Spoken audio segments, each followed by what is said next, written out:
in very short supply. These lucky people in Yankee Stadium, well, they have them. Joe Mayer of Brooklyn, he doesn't need a ticket. His usher's uniform is enough. And Rod Carew got the greatest number of votes ever from you, and that's his ticket, along with that magic bat. And Billy Martin didn't need any votes because he managed last year's American League champions. Joey D'Ambrosio gets a good seat because he's the Yankee bat boy during the regular season. Linda Ortega of the Bronx, she'll be pushing her ice cream. Steve Garvey's ticket, he's the National League all-time vote leader. And Sparky Anderson is here as manager of the Reds, the world champions.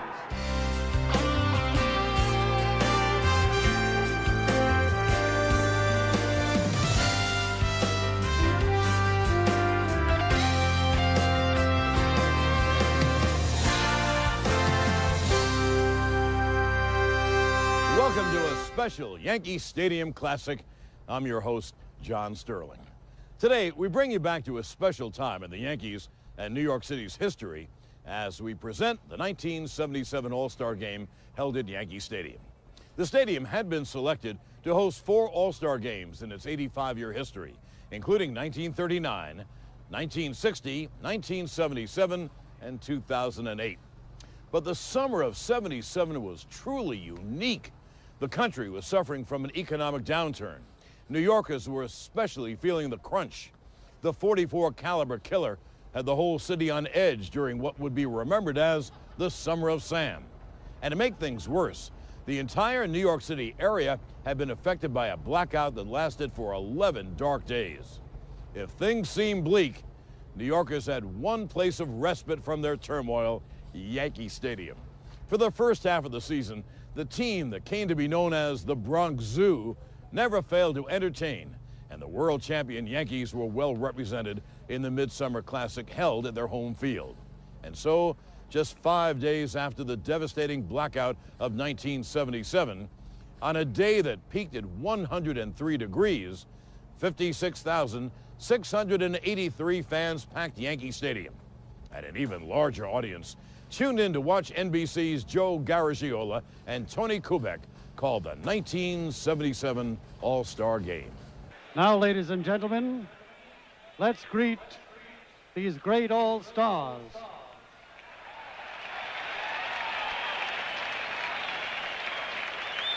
Beginning with the National League, the manager from the world champion Cincinnati Reds, Sparky Anderson.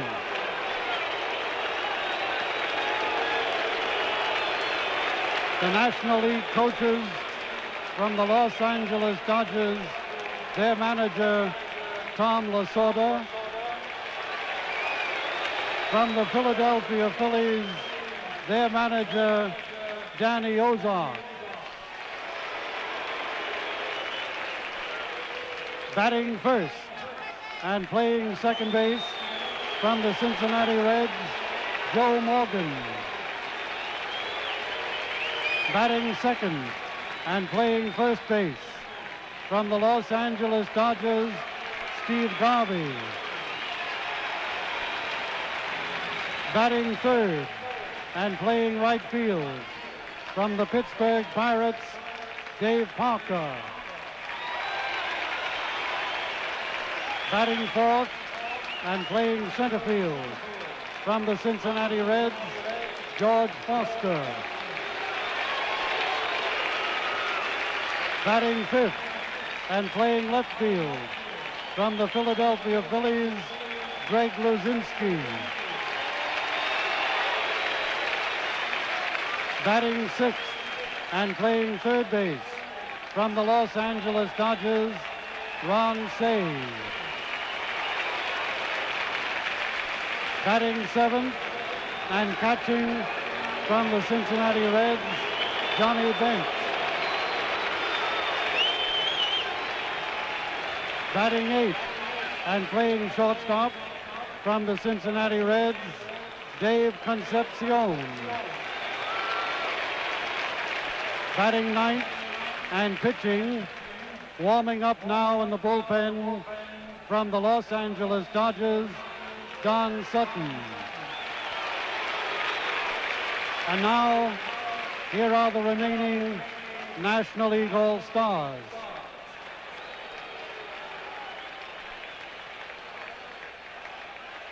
From the Atlanta Braves, first baseman Willie Montanez. From the Chicago Cubs, outfielder Jerry Morales. Pitcher Rick Russell. Second baseman Manny Trio. From the Cincinnati Reds, outfielder Ken Griffey. Third baseman Pete Rose. Pitcher Tom Seaver.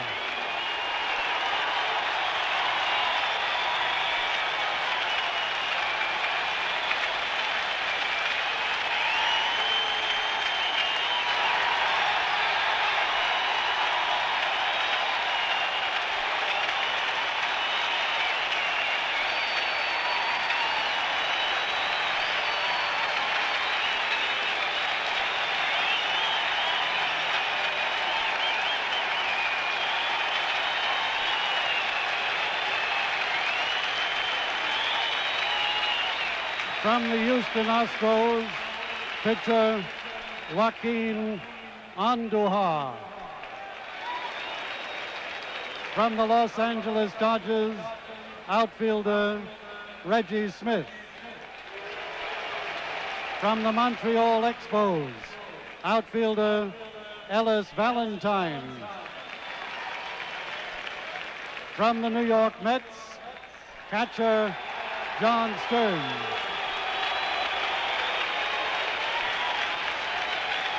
From the Philadelphia Phillies, pitcher Steve Carlton. Third baseman Mike Schmidt.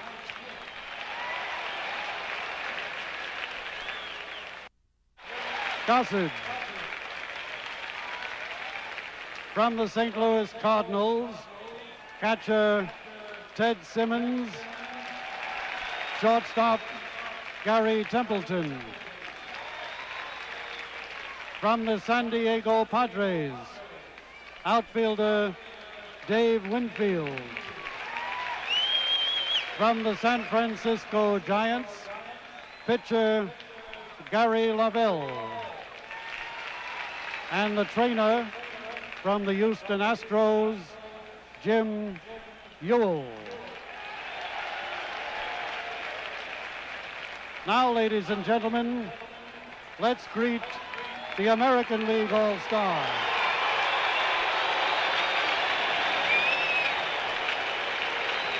The manager from the American League champion New York Yankees, Billy Martin.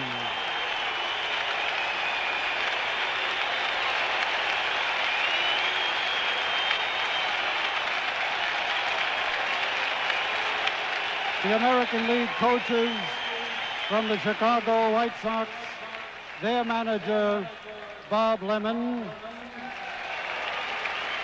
From the Milwaukee Brewers, their manager, Alex Grammas. Batting first and playing first base from the Minnesota Twins, Rod Carew.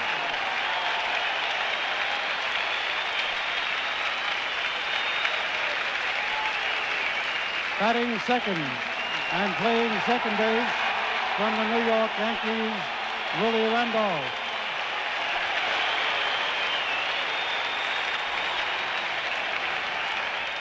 Batting third and playing third base from the KC Royals, George Brett.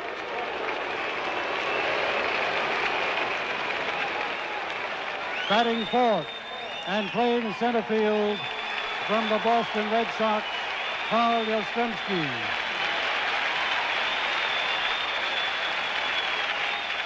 Batting fifth and playing left field from the Chicago White Sox, Richie Zisk.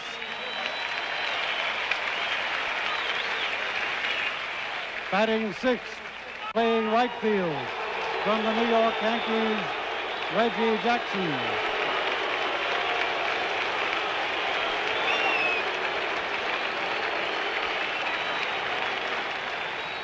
Batting seventh and catching from the Boston Red Sox, Carlton Fisk.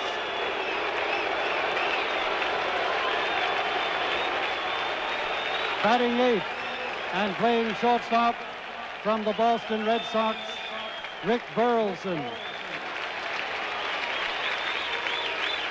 Batting ninth and pitching, now warming up in the bullpen from the Baltimore Orioles, Jim Palmer. And now, here are the remaining American League All-Stars.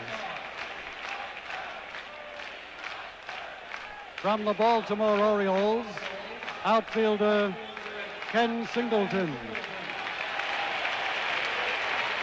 From the Boston Red Sox, pitcher Bill Campbell. Outfielders Fred Lynn and Jim Rice. First baseman George Scott.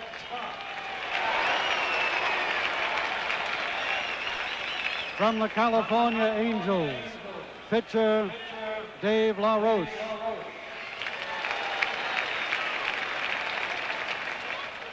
From the Cleveland Indians, pitchers Dennis Eckersley and Jim Kern. From the Detroit Tigers, first baseman Jason Thompson. From the Milwaukee Brewers, pitcher Jim Slayton. From the Minnesota Twins, outfielder Larry Heisel and catcher Butch Weiniger. From the New York Yankees, pitcher Sparky Lyle.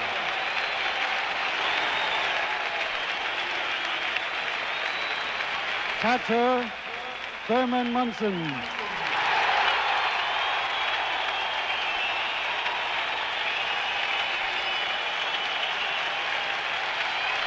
Third baseman Greg Nettles.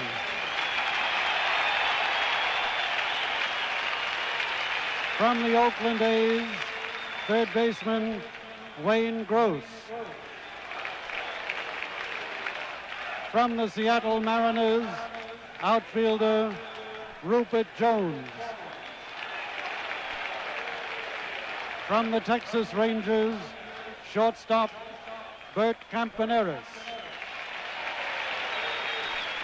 From the Toronto Blue Jays, outfielder first baseman Ron Fairley. And the trainers from the New York Yankees, Gene Monahan. From the Texas Rangers, Bill Ziegler.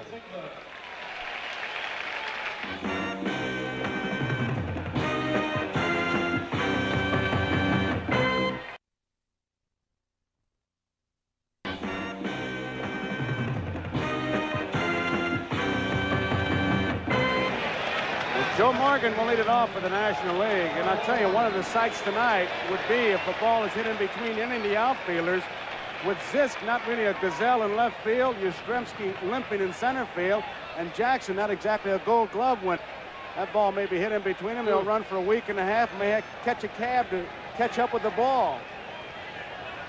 At any rate, Joe Morgan leads it off. Morgan is hitting .310 on the season with 12 home runs and 47 runs batted in. All-Star game is underway with a high fastball, and it's ball one. Ain't got any tighter. Inside. Carlton Fisk said that Palmer will call his own game. All Fisk has to do is remember what finger he put down.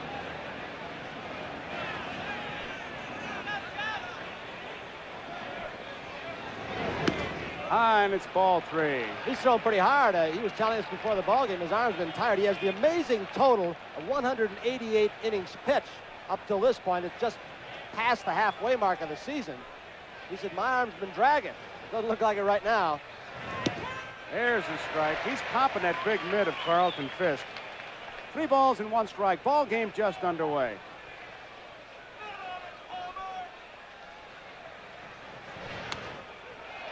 Out of play. Well, if you think that this game is going to be dripping with strategy, watch the way Fisk flashes his signs.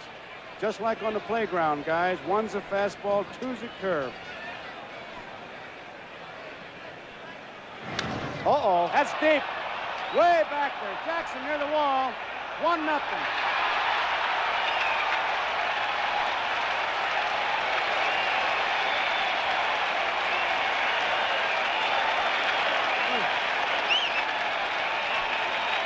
Three-two fastball. Lead the National League a quickie. Palmer has given up, Joe, a lot of home runs this year. Unusual for him. He's given up 20 so far this season.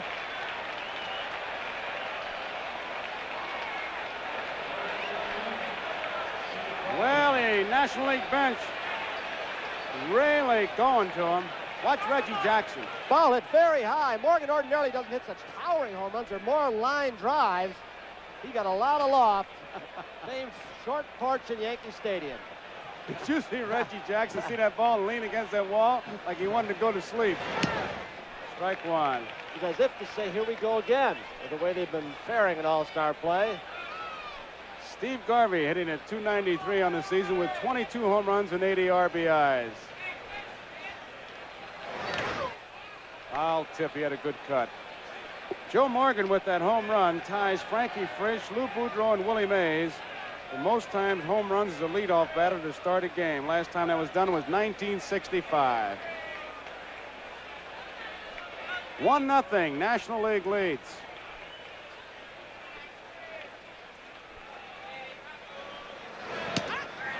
Out on strikes. Garvey doesn't believe it.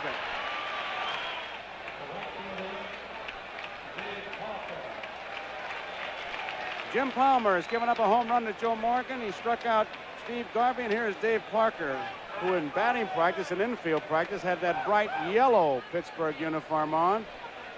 And he looked like a 230-pound canary running around out there.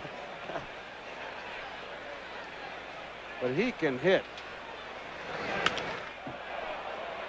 Out of play. He can do a lot of things. He can run, he can throw, he can hit. He'll steal a base for you at times. The National League starting lineup is loaded with power. 142 home runs in the starting lineup for the National League. The American League just 85. American League's got him in batting average, however. Curveball bounces, 1 ball and 1 strike. Look at all those leaders, and they're all here. Those 5 guys have really been seesawing back and forth for the league lead.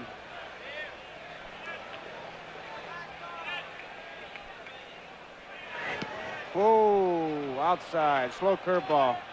That takes a lot of courage to be 60 feet 6 inches from this building and throw him a slow curve.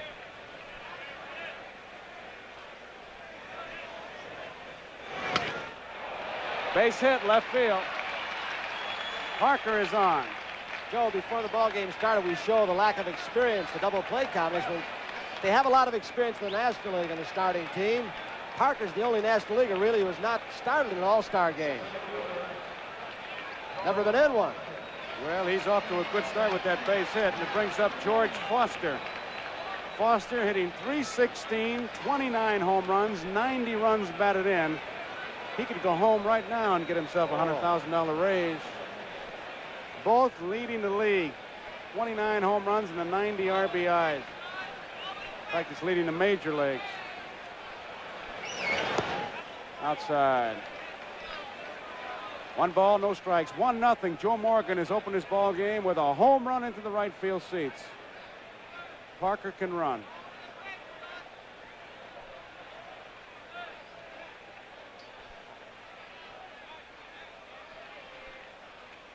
But I tell you, they got Foster, Luzinski, Sabe, Bench, and Concepcion. Then they might think about putting a play on, because you got those guys who can tear out seats for you in the bleachers. Base hit, left center field, no doubt about it. Parker's heading for third. He'll make it easily. Loses both his caps, and they're going to try to score him. Here he comes. Safe.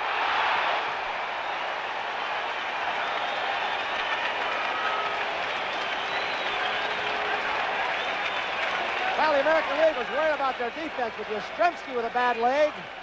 Let's watch Parker again as he turns the corner at third.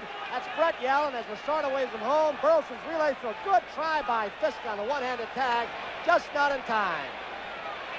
Richie Zisk in left field playing with a bad leg. Yastrzemski with a very bad ankle comes up with it. Here's the relay. Well, this was a close play. Burleson almost got him on the relay throw, but he just misses the tag by sliding away.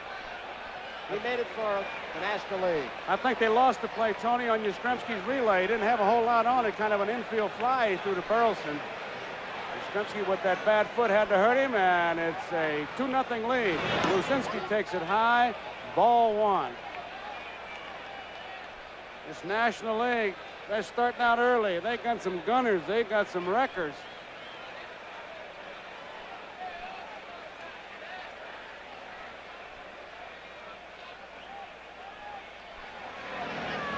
Bounces away from Fisk and heading for third is Foster.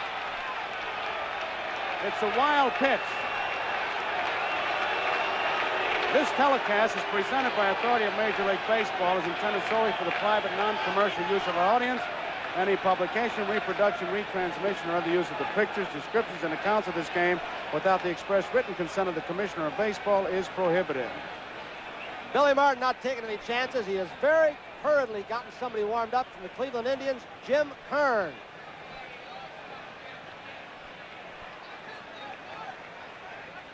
Two balls, no strikes on Greg Luzinski, and he is a real good cripple shooter. What a cut he had, but that was a good pitch on the outside part of the plate. Billy Martin's got his infield in, which is dangerous with a guy like this up there. Boy, I tell you, those married men don't like to play in with Luzinski hitting. Fouls it back out of play. He's really been on a tear. Last week, he had 15 RBIs in 6 games. He had a ball on a trademark in Philadelphia and hit the upper part of the facade in left field. Foster's at third. He doubled to drive in a run. He's on third on a wild pitch. And Tom Lasorda, Dodger manager, give him credit. He had the green light up all the way for Dave Parker. Big strides that he took.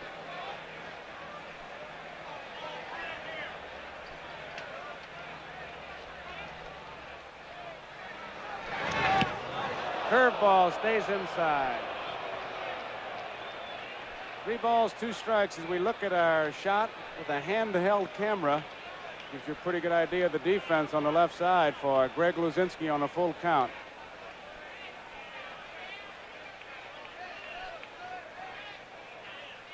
And that's the way it looks from above. Foul out of play. Everything's upstairs that Jimmy's throwing. Breaking ball's been up high, shoulder high. Fastball's been up high. When his arm's a little tired, he likes to sink that fastball. He can get the ground balls, but he hasn't done it so far tonight. He was born in New York. 3 balls, 2 strikes. Foul back again. With the pregame ceremonies and all, Jim Palmer must feel like he's been warming up since 6:30, and now Luzinski is fouling off all these pitches.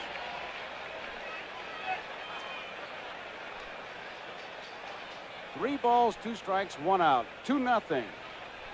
National League leading. A leadoff home run by Morgan, a single by Parker, and a double by Foster. Parker scored all the way from first.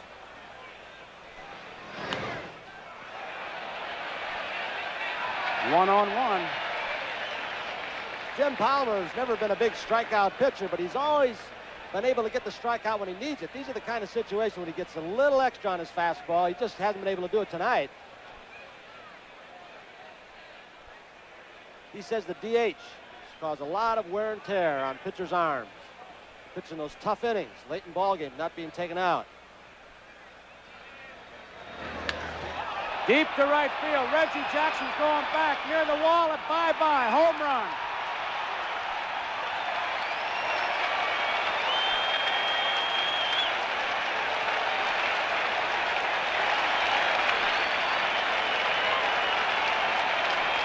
That's why they call him the Bull. He just kept fighting pitches off, fighting him out.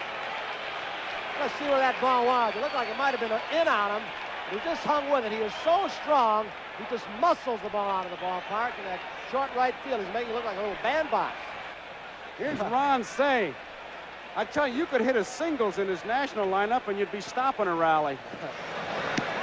There's a strike. Here is Ron Cey with 18 home runs, 76 runs batted in. And following him is Johnny Bench, who has 20 home runs and 68 runs batted in. Fouled out of play. Billy Martin. Next to him, Alex Grammas. Not much Billy could do.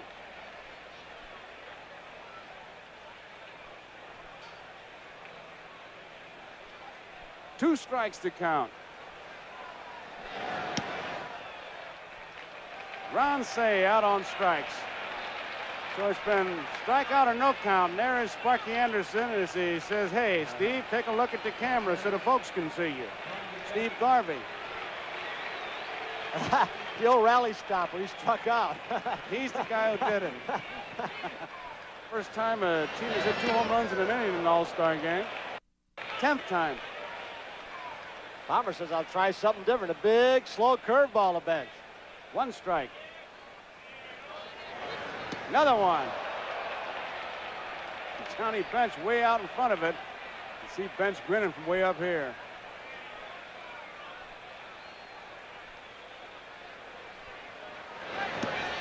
Out on strikes, so Palmer struck out the side, but a big inning. National League with 2 home runs, 4 American League coming to bat.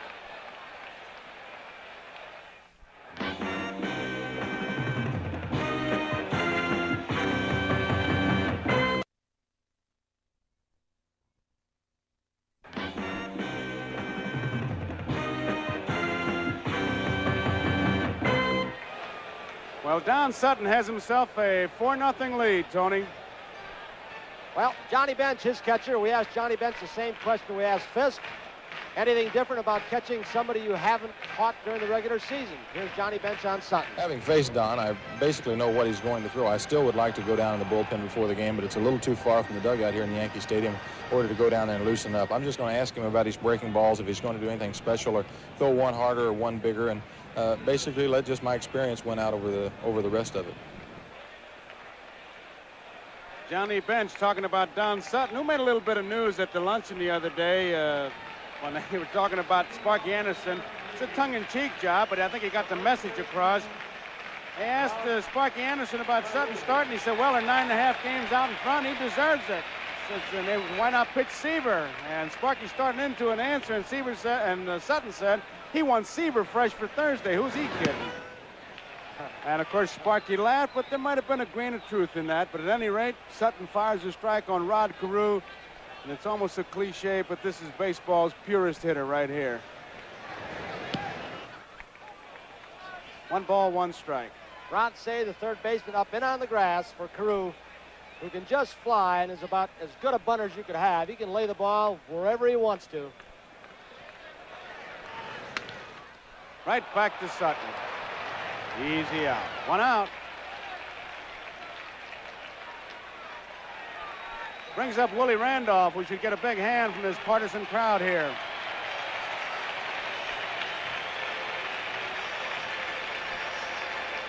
Although I guess those 4 runs that the National League has put on that scoreboard has taken a lot of the wind out of the sails for these American League fans.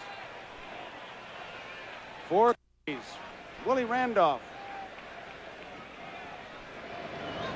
High, ball 1. Randolph hitting .307 at the break with 4 home runs, 30 runs batted in. This is Don Sutton's 4th game, but his first start in All-Star competition. He's been unscored upon. 1 ball, 1 strike.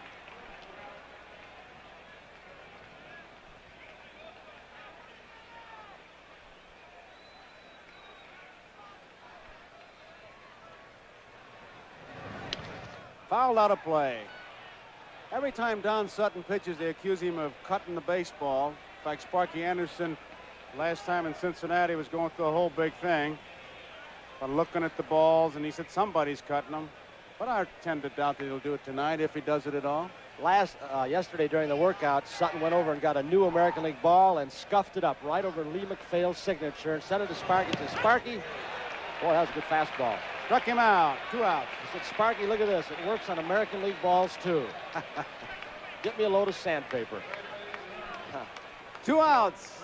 George Brett. Brett was hitting .281, 4 home runs, 34 runs batted in. The Kansas City Royals.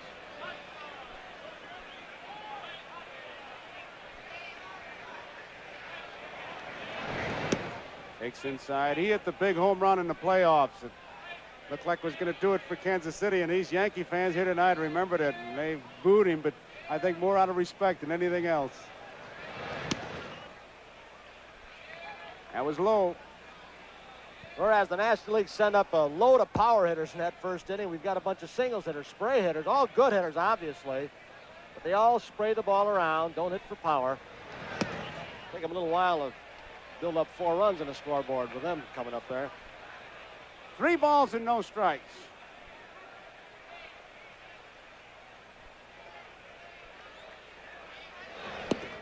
Ball 4. George Brett draws the base on balls, and it brings up Carl Yastrzemski. He should get a great hand. He's playing with a bad leg, bad foot.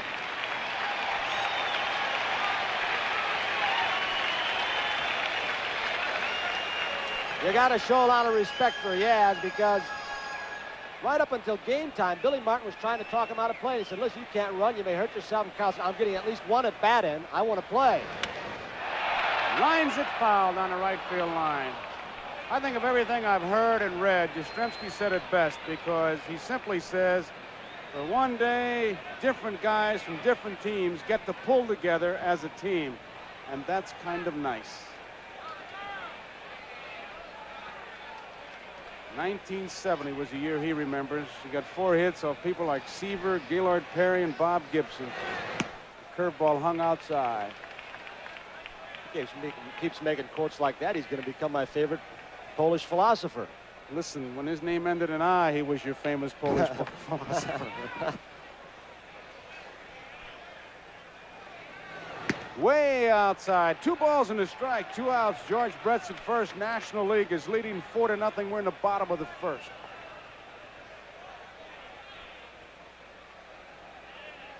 And there you see Richie Zisk of the White Sox with their new uniforms. The loose look.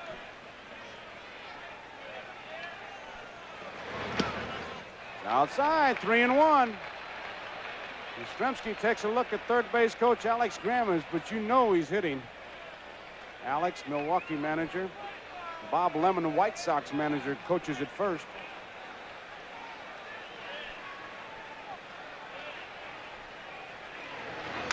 Popped up. Joe Morgan and Garvey. Now Morgan taking charge. That was way up there. Major League pop fly. That ends the inning, so the score at the end of 1 complete inning, 4-0 National League.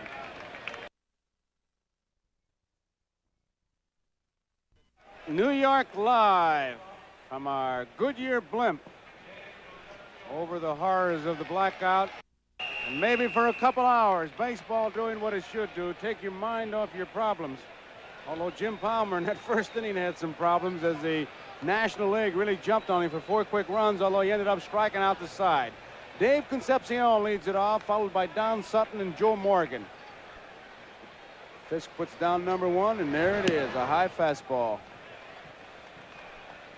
See, with all that jazz that you hear about all these complicated signals, it's still a simple game. The way these National League All-Stars have made it is, where they're swinging the bats. Tony, of all the explanations, 1 ball, 1 strike, Willie Mays said it best. When they throw the ball, I hit it, and when they hit it, I catch it. And that, my friends, is baseball. If you're Willie Mays. You got a point. Inside, 2 balls and 1 strike. Dave Concepcion has always been rated as a good hitter, a good RBI man, a good stealer, but they tell us this year, everybody in the National League said they've never seen a guy play shortstop like he has. He has been just outstanding. Morgan was raving about him before the ball game, and he said, I've never seen anything like it. He catches everything inside an artificial surface or dirt. He's up there with a count of 3 balls and 1 strike. Ball 4. There's Willie Mays, and behind him, Joe Nuxhall. Still the youngest pitcher ever to pitch in the big leagues, now a Cincinnati broadcast. He was the batting practice pitcher. Joe Morgan gets ready to be the on-deck batter, and Don Sutton with Concepcion at first base may get a chance to bunt him over and head back to the dugout. Don swings the bat pretty well. Brett creeping in at third. Concepcion has great speed, a great base stealer. Stolen 21. Carew makes the play on Sutton. The sacrifice is executed perfectly, and Sutton now gets in out of the hot sun, so to speak. Davey gets one of the biggest leads around. He gets a bigger lead than Joe Morgan or most others. Has that good base running instinct. He was watching that ball all the way. Ball was bunted a bit in the air, but he didn't want to get trapped. Morgan, who led off with a home run, is up there now. 320 home run, 55 stolen base seasons. What a player. Hit his bat. Morgan says one of his big thrills in baseball is to score a run without an official time at bat. Walk, steal second, move to third on a bouncing ball to the right side, and then a sacrifice fly. 1 ball, 1 strike. He can play, Tony. You wonder where he generates the power. Everybody knows he's not that big. He thinks and hits a lot like Ted Williams. Stands up on the plate, challenges you to throw the fastball by him inside. Great command of the strike zone, walks a lot. He doesn't have a big strike zone. As he bends over, if he looks down, strike zone's about the size of his belt buckle. There goes Concepcion. They got a shot to get him. They got him. No doubt about it. He had a bad jump. He was an easy out for a fine throw by Carlton Fisk. Davey doesn't get thrown out too often. Stolen 21 this year, caught stealing 5. Alex Grammas was saying before the ball game, he has never seen Carlton Fisk throw better than he has this year. He's healthy. If you look at the play again. Line drive right at Willie Randolph. Ooh, he hit that ball right on the nose. Ends the inning. We go to the bottom of the second. 4-0 National League over the American League.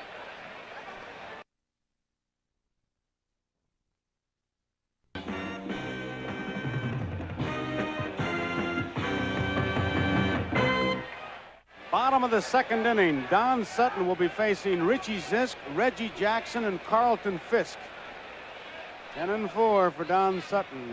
Break. Was sort of trying to get the bull and left to move over. He finally does. This is strike on Zisk, who's having a tremendous year for those amazing Chicago White Sox. Boy, Bill Veeck has really done the job as we look at that National League bench. There is Tom Lasorda.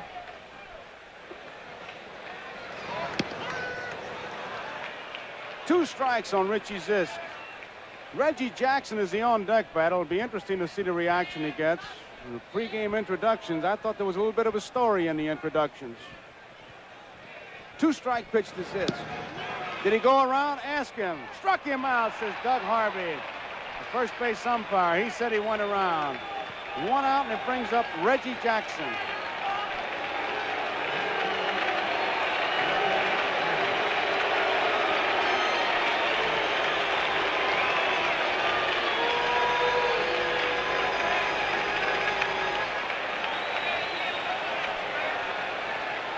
In contrast to that, Billy Martin was given a tremendous hand by these fans as if they were trying to deliver a message.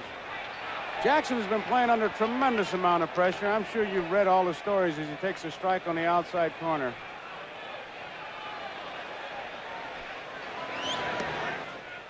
One ball, 1 strike. Reggie's batting average has been going up gradually. He had that very slow start. He feels he's got the bat and everything going together now. He thinks he's going to have a great second half. He's leading the American League in doubles with 29. I tell you, that whole Yankee clubhouse, 2 balls and 1 strike. There's enough turmoil in there that if Dale Carnegie walked in, 9 guys would smack him right in the mouth. Just scratching and clawing. Trying to pitch Jackson outside. Bench keeps setting up out there. Trying to make him hit it to the big part of the ballpark. It's always been the strategy in Yankee Stadium. Pitch the left-handers away, make them hit the left center field, dead center field. Another shot from the top of the stands with that handheld camera. 3-1 pitch. It's a strike. Breaking ball. 3 balls, 2 strikes, 1 out. 4-0, National League leading. We're in the bottom half of the second inning.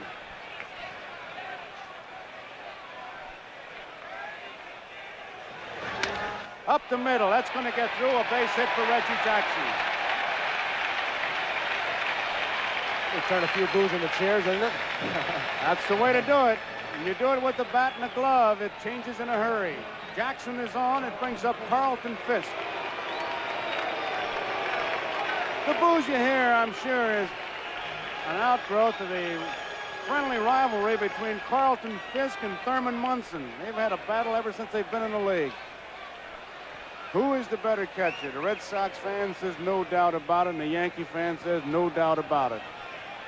Those of you who haven't seen Carlton Fisk this season, you might notice a real adjustment in his batting stance. Very close now. Strike one. We've mentioned this on our Game of the Week. Fisk credits it to a guy named Walt Reniak, a name you haven't heard of, but he's on the coaching staff of the Red Sox. Uses a lot of the Charlie Lau theories of hitting. He's got Fisk staying, keeping that shoulder in, but he can still get around on the inside fastball. Nice play by Johnny Bench as he digs a curveball out. 1 ball and 1 strike with 1 out.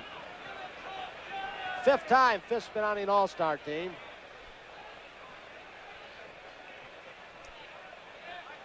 Tom Lasorda keeps moving the outfielders around on that Dodger bench. He's got a towel. Looked like a football referee that lost his game. 2 balls and 1 strike. Is he having fun? Look at Pete Rose wants a little bit of time. I think they're putting Lazinski on a little bit. He's going to come in there and pinch their head off.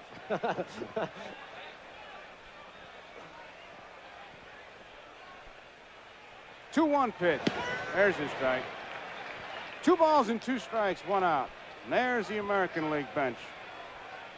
You wouldn't have to know the score to know which team is leading. Yes, sir. National League 4, American League nothing. We're in the bottom of the second. Strike 3 is called. Fastball on the inside corner. 3rd strikeout for Don Sutton. 2 outs in this inning. He brings up Rick Burleson. That shot of the American League bench was interesting because Billy Martin was talking to Jimmy Palmer. If Burleson gets out, he's a scheduled hitter. Some activity now in the bullpen. I got to believe that Palmer told him, listen, if we get men on, take me out. If we want to win the ball game, put a pinch hitter up for me. Get some runs back in a hurry. Rick Burleson hitting .298, 2 home runs and 28 runs batted in. High ball 1.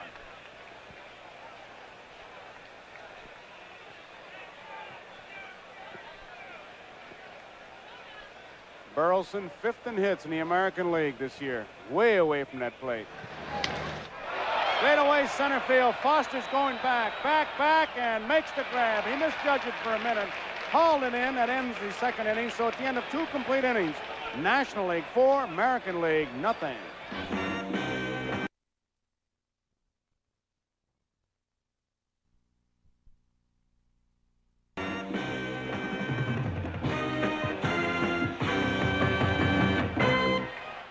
The shot from the Goodyear blimp. That is some impressive shot. I tell you, when I fly out of New York, it's a night game going on, whether it's Shea or Yankee Stadium, just something about going over a ballpark for me, Tony. A little diamond, doesn't it? Yeah. The Goodyear blimp Mayflower flying atop as we see Steve Garvey. It'll be Garvey, Parker, and Foster. Garvey was out on strikes his first time up. You know, Jim Palmer yesterday had a good long session with Ron Fairley. He's the Toronto Blue Jays representative of the All-Star team, and he talked over every National League hitter. Fairley, of course, came over from the National League. Fairley didn't give him too good advice so far. Well, he may have given him good advice. Yeah. 1 ball, 1 strike. It's like the fighter who blesses himself. It'll help him if he can fight. Mm-hmm. You can get a lot of information, but if you can't get that ball in the right spot, forget it. That's out of play. 1 ball, 2 strikes. Steve Garvey. If there was ever a ball player that played this game with a good housekeeping seal stuck on him somewhere, it's this guy. Uses a golf grip, just that top hand, the bat is just barely in his fingers, and he throws the barrel of that bat at the ball. Good power. And there's a pretty good example. It is a foul ball. You can't beat that combination up at the plate of quickness and strength. With the quickness, he can get around on that inside pitch. Watch this. Looks like he might have hung a breaking ball, a head down on the ball. Perfect example of a hitting clinic for you kids. Those arms. Oh. Both hands on the ball, and you can see the muscles pop out like Popeye when he swings. 2 balls and 2 strikes. Palmer's curveball, he's bouncing it, hoping that Garvey would chase the bad ball. Jim Palmer. Deep to left center field. Zisk is going way back, way back. Forget about it. Home run for Garvey. 3rd home run of the game. That is the longest by far. Oh, that ball really was given a ride. That is the tough part of the ballpark in Yankee Stadium. When you get to the center field side of that 387 sign, Billy Martin now out to talk to Palmer. There's Garvey, being graded by Tom Seaver, Joe Nuxall. Garvey follows instructions well. Spring training this year, his manager, Tom Lasorda, said, I want you to hit more home runs. Well, he's at 22, more than he's ever hit his major league career before. 2nd All-Star game home run for Garvey. He hit one against Blue in 1975. They're chuckling, it looks like. Billy's got a smile on his face. Well, they're going to break up the meeting to do something right now. Jim Kern looks like the guy's coming in from the bullpen in left center field. He's with the Cleveland Indians. Well, there's a break in the action here in Yankee Stadium with a score: the National League 5, the American League nothing.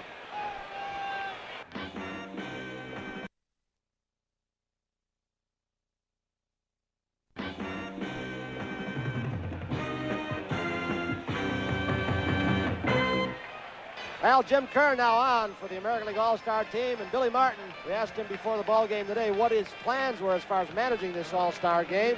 They may have changed since then, Billy, but let's hear what you had to say. I'm going to go Jim Palmer to start out with, and as far as the rest of the pitching, I'm just going to wait and see what Sparky does, what moves he makes and changes out there. I plan maybe even bringing the short relievers in early, and I'd like to play the regulars as long as possible, more than 3 innings. I think they've been chosen by the public, and the public wants to see them just a little longer than 3 innings. Joey said he's going to wait to see what Sparky does. Sparky just sends some bombs up there. That's what he did. I tell you, Sparky just made out the lineup card and let those gunners go, and he can go fishing. There's no defense against those balls that Morgan hit to open the game, a home run. And then Garvey was out on strikes. Parker singled. Foster drove him in from first, and then Luzinski hit a home run to right field, and it was 4-0. And here in the 3rd, Garvey has just hit a tremendous home run. Al, Jim Kern of the Indians is on, and look at the strikeout ratio. In 57 2/3 inning pitch out to the All-Star break, he struck out 54. He's one of the young flamethrowers in the American League.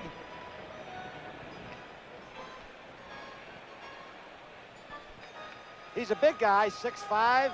See him in slow motion. You can see the leverage that he gets coming over the top. He doesn't finesse you. He comes in blown smoke. He's got a good fastball. So Jim Kern replaces Cy Young Award winner Jim Palmer, who leaves with a negative statistic for a Cy Young winner, the first pitcher ever to allow 3 home runs in an All-Star game. Well, if you're going to get in the record book, get in the record book. Here is Dave Parker, who single left his first time up.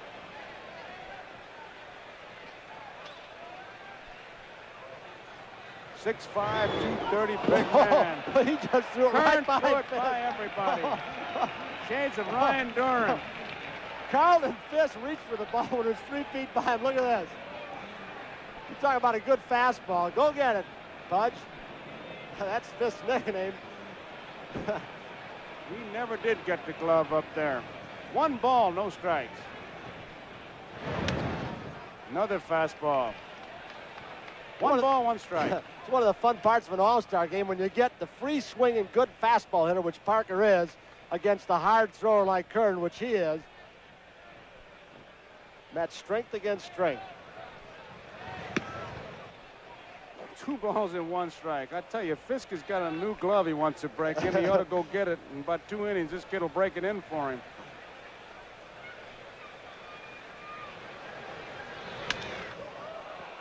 He didn't get around that one either. It's about a day and a half late on that one. That's a tribute to his speed. That extra base hits, you see. Tied with George Foster. Hits all over. Hit him out in left as well as right. 2 balls, 2 strikes. Foul ball. Didn't get around on it again. Just late. Dave Parker, the guy you may have read about in the last couple of weeks, signed a multi-year contract for, we're assuming, big money. He said he's unhappy in Pittsburgh, and he said the reason? Money. I think I deserve more. That's a news story. Haven't heard that in 10 minutes. Struck him out. Dave Parker is out on strike, so young Kern comes in and gets his first out, a strikeout. Parker takes a strike. Turns around and says, that ball sounded inside. You better take a good look. And if he points like that one more time, I think Mr. Kunkel will have something to say to him. Umpires don't like that at all. High. 1 ball, 1 strike. Kern doesn't expect to get anybody out with that pitch. He just wants to show it to you and then come back with a fastball.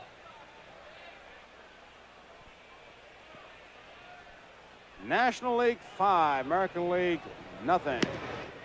He just blew it by him. Forget it. He's not thinking, he's throwing, and he's got a great fastball. Boy, you'd hate to see a kid like this start to spot the ball, or some genius pitching coach make a 12-game winner out of him by saying, well, you ought to change speeds.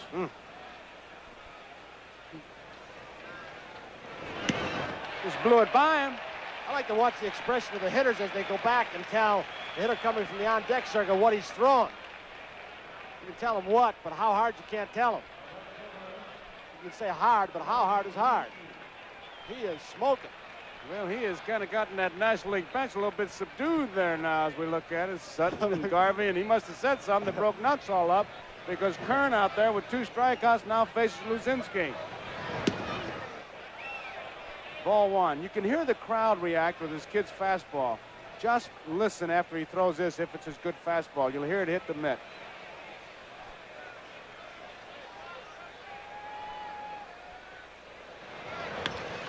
Look out. About 10 minutes late. George Scott says, hit it out there, the big part of the ballpark.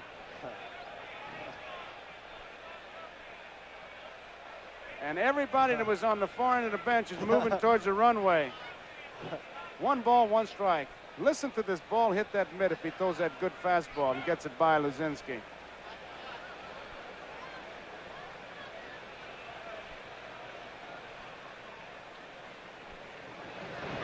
Oh. Sawed it off in his hands. Easy out. So that ends the 3rd inning. National League 5, American League nothing.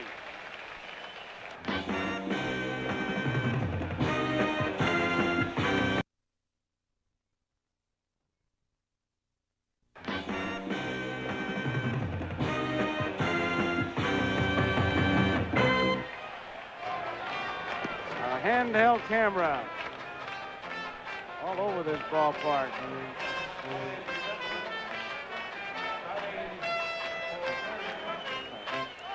Bill Kunkel was out talking to Don Sutton.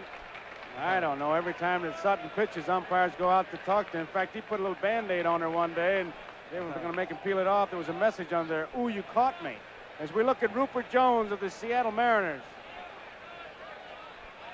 17 home runs. Takes it high, ball 1. Rupert Jones, a pinch hitter. First man pick in the expansion draft, picked by the Seattle Mariners. He'll strike out a lot, but he's shown more power than they expected. High fly ball. Parker and Foster. And who made the catch? I don't know. They both got their hands up. The big man did. Dave Parker. Obviously a communication problem. They haven't played together before. Parker actually has a little more speed. No doubt about it from that angle. George says, all right, big guy, have it. So there's one out here is Rod Carew. Carew tapped back to the pitcher his first time up. George Foster going way back, way back, way back. Makes the grab up against the wall. That ball was almost out of here in dead center field for a man who's known as a spray hitter, Rod Carew. Rodney hits this ball some 420, 25 feet. Look at Foster at the warning track. Look for the wall. Is it going to go out? It might have had a chance for a home run by Carew, but he robbed him of it. Nice play. Here's another angle. Foster's got a beat on it. Now he looks for the wall. And that warning track will tell him he's close. He's a left fielder by trade, but he played the outfield right then in center like he'd been out there all his life, Joe. That'd have been close. It sure would have, Tony. Oh. Good play by Foster. Here is Randolph. Takes it inside. Ball one. So, National League flashing some leather. They flashed a lot of lumber. It's 5-0. We're in the bottom of the third. There's the strike. 1 ball, 1 strike, 2 outs. Nobody on. Great play by George Foster.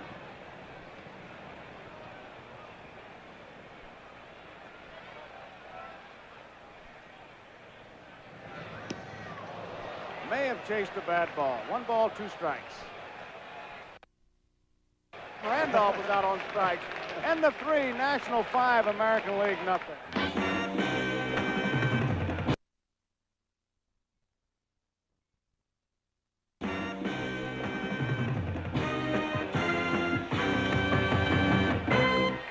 We've got a new pitcher, Dennis Eckersley. Another one of those guys who throws very hard of the Cleveland Indians. You always look at the strikeout ratio to innings pitched.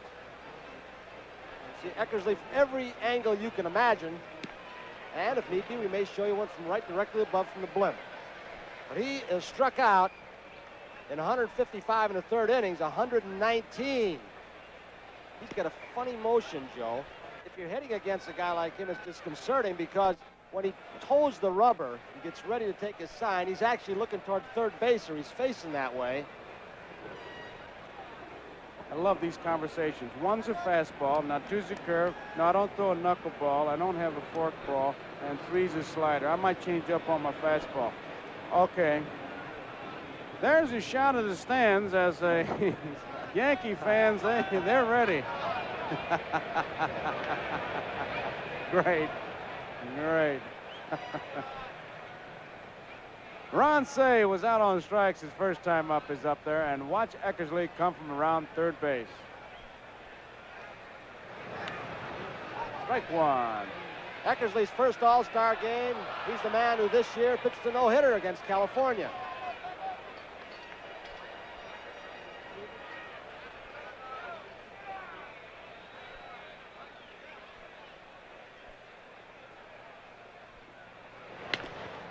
Foul ball past the third base coach Lasorda. 2 strikes to count. We're in the top of the 4th inning. Joe Morgan opened this game with a home run, a single by Parker, a double by Foster, and Parker scored a home run by Luzinski. It was 4-0, and Garvey hit a home run in the third, and that's the way we stand. Don Sutton did a job. 8 scoreless innings in 4 All-Star games.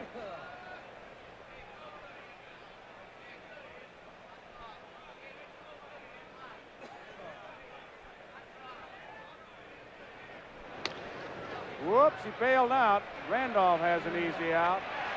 Ron Say is out. Randolph to Carew. Here from our left field camera, Say has been in a terrific slump the last couple of weeks. The regular season. The old waddler, the Penguin. Here is Johnny Bench. This is a good shot. bench a long way from the plate. No way if he comes sidearm will he hit that ball from the outside part of the plate. Pops it up. George Brett at third base taking charge. 2 outs.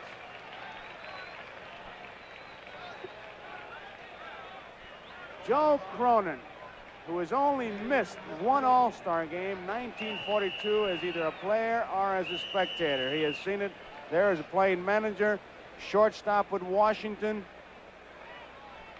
manager with the Red Sox, president of the American League. He has seen them all except one. Wonderful man. Concepcion, strike 1. I don't blame him. Oh, by that swing, he didn't like Eckersley at all. With that high leg kick, he goes to the All-Star break as a hot hitter, but the way Eckersley's throwing is going to be tough.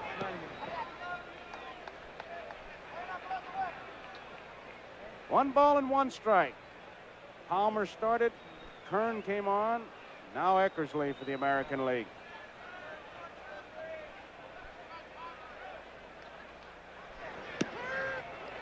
Good strike. 1 ball, 2 strikes.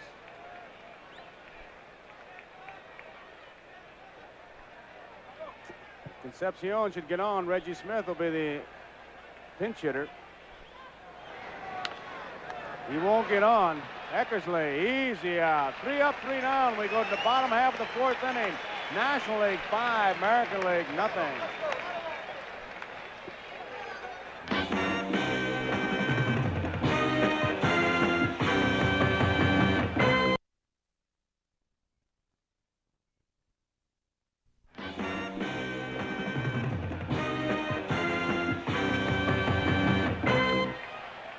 As we see a shot of the Bronx from our Goodyear blimp.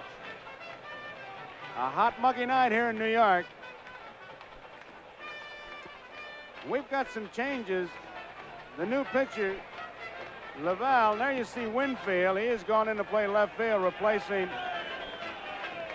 Luzinski. Ted Simmons is the catcher. Winfield from San Diego, Simmons from St. Louis. Laval is the new pitcher from the San Francisco Giants. Laval, his first All-Star game. Very impressive earned run average, as you see. That is second best in the National League to Bruce Sutter, who's just over 1 run allowed per game. Sutter came up with that knot in his right shoulder. After a sensational first half for the Cubs, he's kept them in that race. He couldn't make it.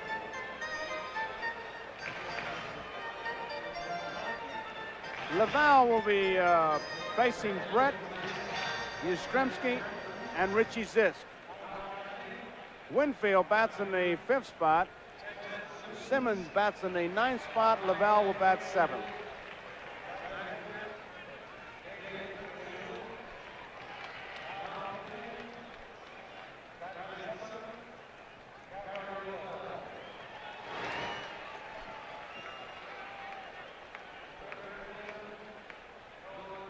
George Brett walked his first time up.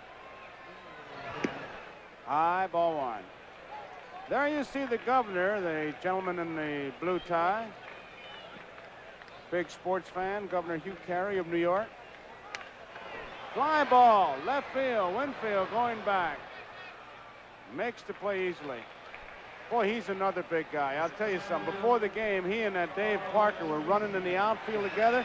It looked like a tag team match, looking for some arena somewhere. Yastrzemski popped to the second baseman his first time up.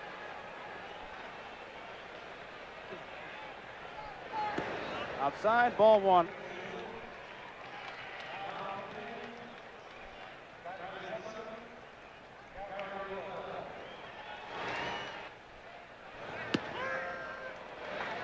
That's the strike. Laval, a pretty good strikeout pitcher in his own right. He's come up with 13 saves for the Giants. He thinks one thing's important in relief, and that's come in and throw a strike if you can on the first pitch. Get ahead of the hitter with something on the ball. 1 ball, 2 strikes. Richie Zisk, the on-deck batter. Yastrzemski, a high fastball out on strikes. First strikeout for Laval. That's the 5th strikeout for the National League pitchers. Now, Richie Zisk. It's a big thrill for him being voted by the fans. His first year in the American League. We asked him about playing in New York, the All-Star game. Well, as a child, I used to come to many, many Yankee ball games and got caught up in the tradition and the excitement of Yankee baseball back in the early 60s. And when you got a chance to play in an All-Star game, no matter where it is, it's a big thrill. But coming back to Yankee Stadium, where I watched so many games, magnifies it that much more. Well, he gets a base hit up the middle, Richie Zisk, and it brings up Reggie Jackson. Bob Lemon, the first base coach.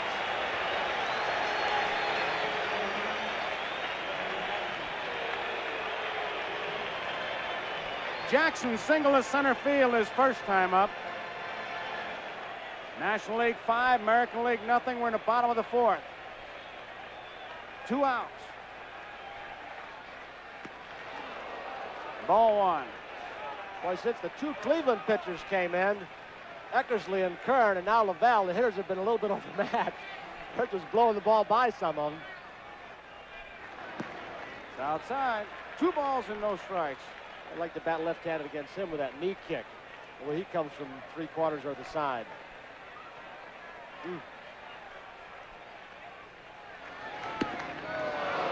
2 balls and 1 strike. The one thing that he does that's very distracting is as he starts his delivery, he looks a little bit towards first base and then starts towards the plate with his arm. You like to see that head looking at you. Big 2 balls and 2 strikes. 2 outs. Reggie's getting his swings, but he's swinging a little late also.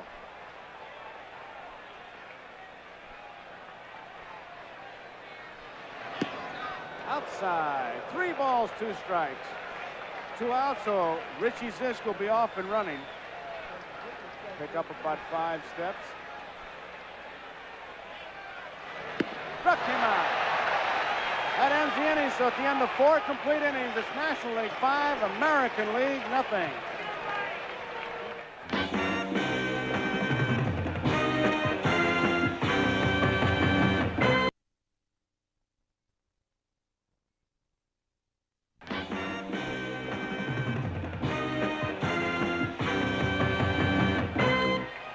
The top of the 5th saw the National League's Ted Simmons, Joe Morgan, and Steve Garvey go down in order.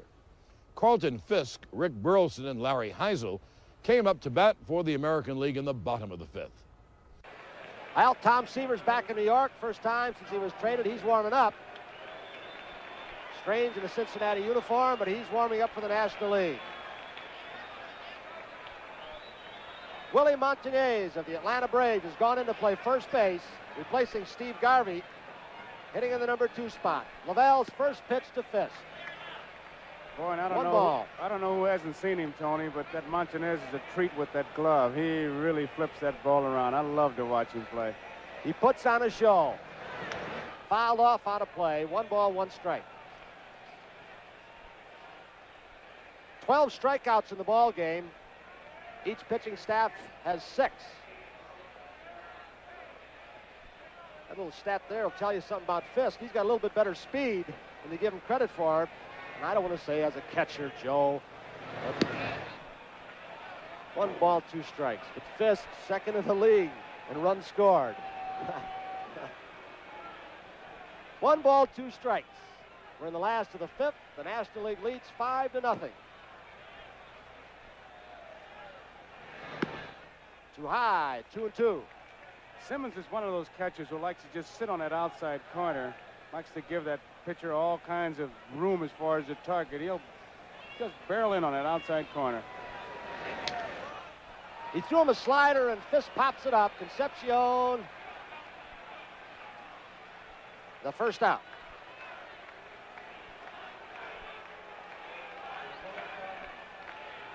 Well, this game tonight dedicated to the memory of the great Jackie Robinson, and on the left you see Don Newcomb, teammate at Brooklyn, and Roy Campanella, teammate at Brooklyn, who they played in that first blacks in the 1949 All-Star game.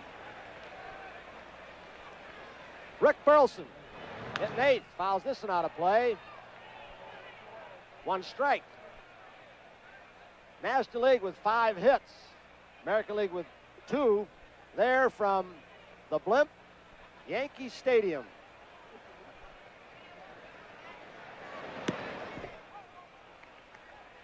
1 ball, 1 strike with 1 out on Rick Burleson.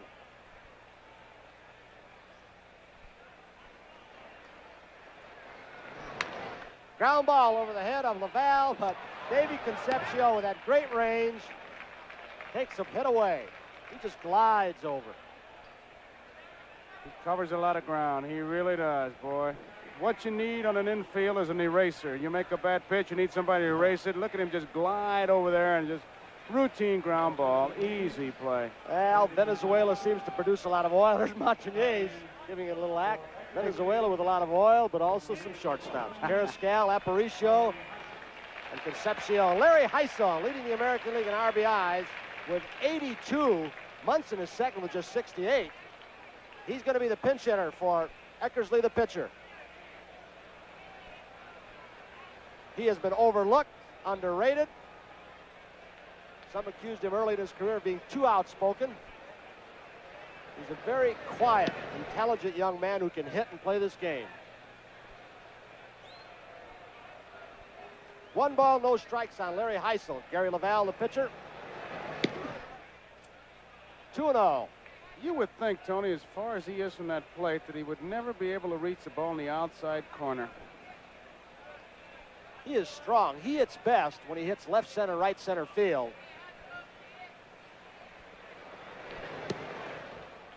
Didn't look like he reached that one. A tailing fastball from Laval, tailing away.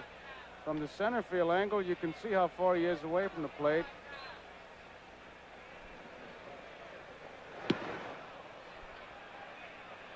Two balls, 2 strikes, 2 outs. We're in the last of the 5th. The American League trails 5-0. Gary Laval of the Giants. He really jammed him. Hit him on the fist. Dave Parker gliding in. He's got it. 3 up, 3 down after 5 here in Yankee Stadium to score. 5-0 the National over the American League, and we'll be back after these messages from your local station.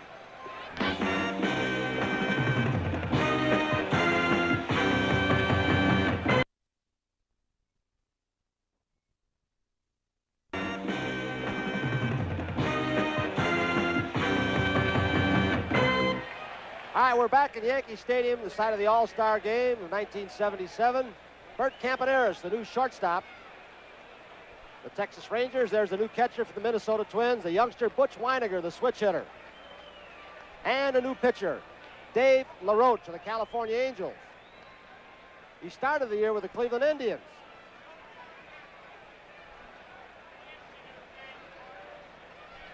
He was on the American League All-Star squad last year, but he didn't pitch. Yeah. Drill, Campaneris to his left. Over to first base, he gets Dave Parker. Hit hard, but a good play by Campy.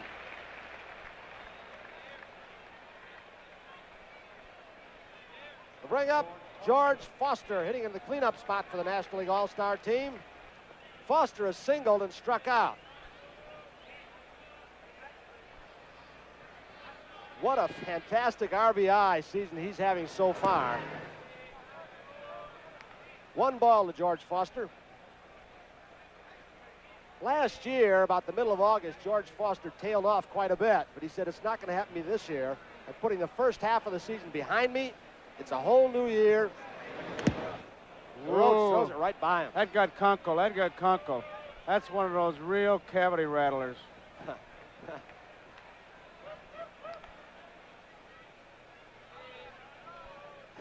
Right off Kunkel's chest protector and mask. He's taking a little bit of time back there. There you see him.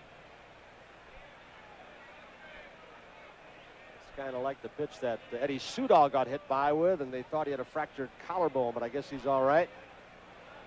1 ball, 1 strike, 1 out. LaRoche to Foster, inside, 2-1. Pitching has taken over since that first inning. The National League hit the American League with a 4 spot. Came up with another run in the 3rd. Morgan a home run, Basinski a home run, and Garvey a home run.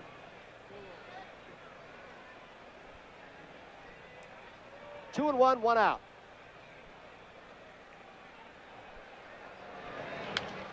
Popped high in foul territory. Carew over toward the stands, but it'll drift out of play.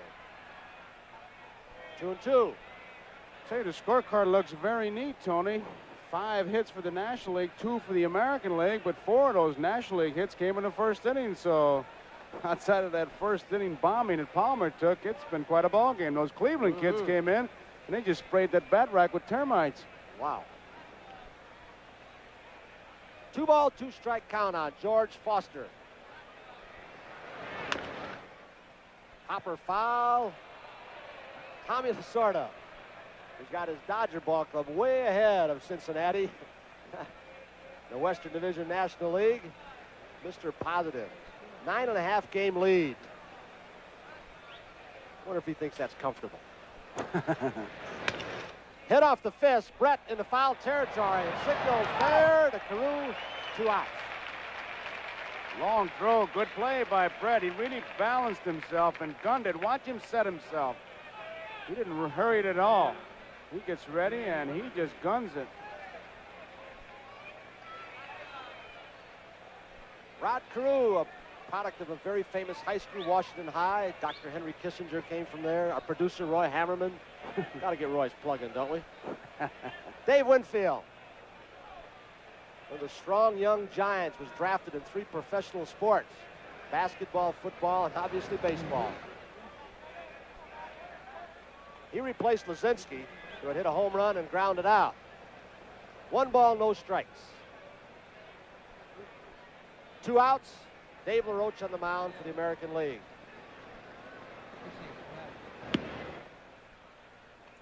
Two 2-0.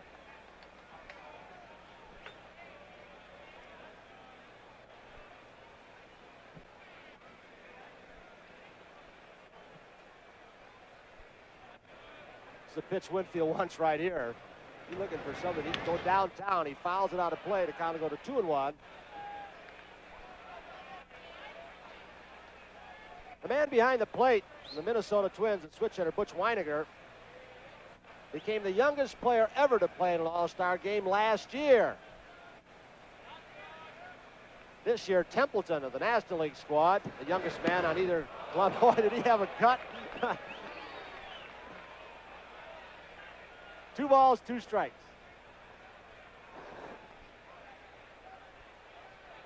Gary Templeton of the National League squad is 10 days younger than Weiniger. We may see him later. Sparky wants him to get in the ball game. 2 balls, 2 strikes, 2 outs. National League 5, the American League nothing. We're in the top of the 6th. Foul out of play.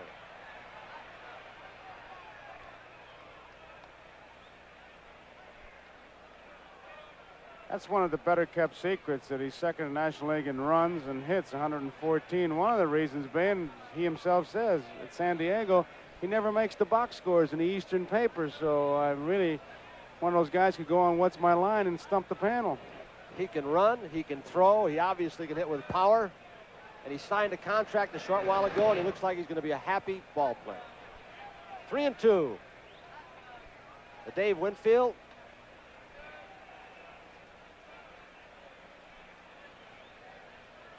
Winfield's first All-Star game.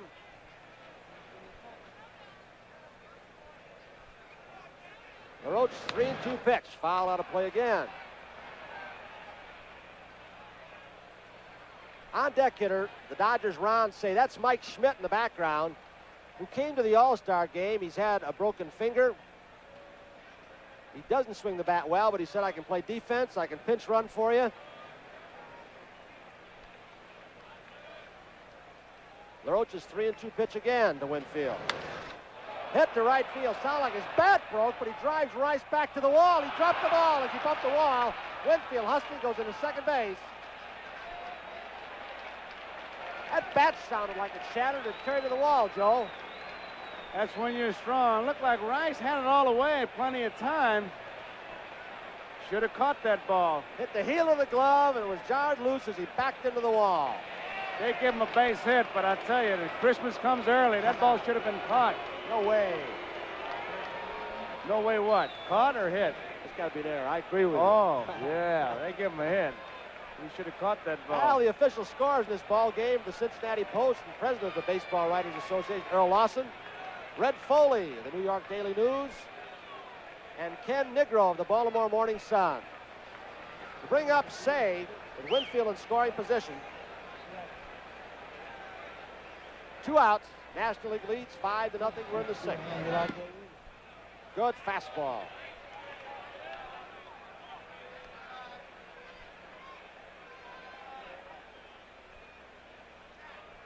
Lavelle, the pitcher, the scheduled hitter, following save, but we've got Charlie Hustle on deck. Pete Rose. Inside and low, a ball and a strike. Pete Rose. He's the guy that said the reserves are going to win this thing. Yeah, but look at the reserves. Would you call him a reserve? Winfield on second base, 1-1 count. 2-1. Dave Winfield of the Padres got what might have been a gift double to right field. Say has struck out and grounded out in this ball game.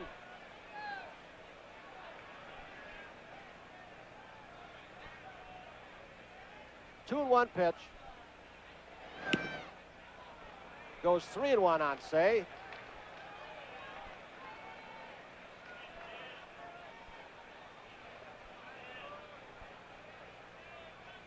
Here's the one Say wants. Pitch he can jerk. Look in the zone. Roach probably going to go fastball to Weiniger, the catcher. He walked him. We'll bring up the pinch hitter, Pete Rose. And Pete Rose, having a lot of fun to work out yesterday, brought his son, Pete Jr., as we listen to the crowd reaction. Now let's hear Pete Rose interview little Pete Jr. What did you think of those monuments out in center field? I liked seeing all them great Yankee players. And Babe Ruth and Lou Gehrig, pictures of all of them, they were great players, weren't they? Yeah. How do you like the stadium? I like it. Just where we won a World Series? Yeah. Pete Rose and Pete Jr., he's a pinch hitter, batting right-handed against LaRoche. The National League squad with 4 switch hitters. Gives Sparky a little maneuverability. Winfield on second, Say on first with 2 down.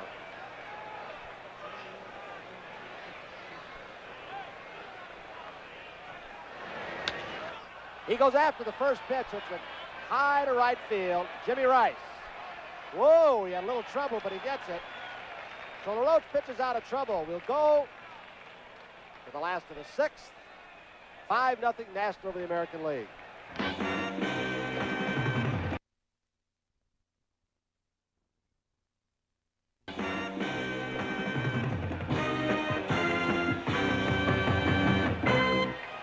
Well, Tom Seaver has come on. He stirred up the crowd before the ball game during the player introduction with standing ovations. He stirred them up again as he came in from the bullpen. He's on for the National League. Tom Seaver. His first appearance back in New York since he was traded from the Mets, went over to Cincinnati. Some other changes now. In center field for the National League, Jerry Morales. In right field for the Montreal Expos is Alice Valentine. Pete Rose stays in the ballgame at third base, and the youngster from the St. Louis Cardinals, Gary Templeton, is now playing shortstop. So Seaver, with a 5-0 lead, will pitch to Carew, Randolph, and George Fleck. There's the introduction for Seaver. Carew, 0 for 2, grounded out, sent George Foster deep. He may have been robbed of a home run. Drill up the middle, base hit by Carew. First pitch off Seaver. Jerry Morales in center field.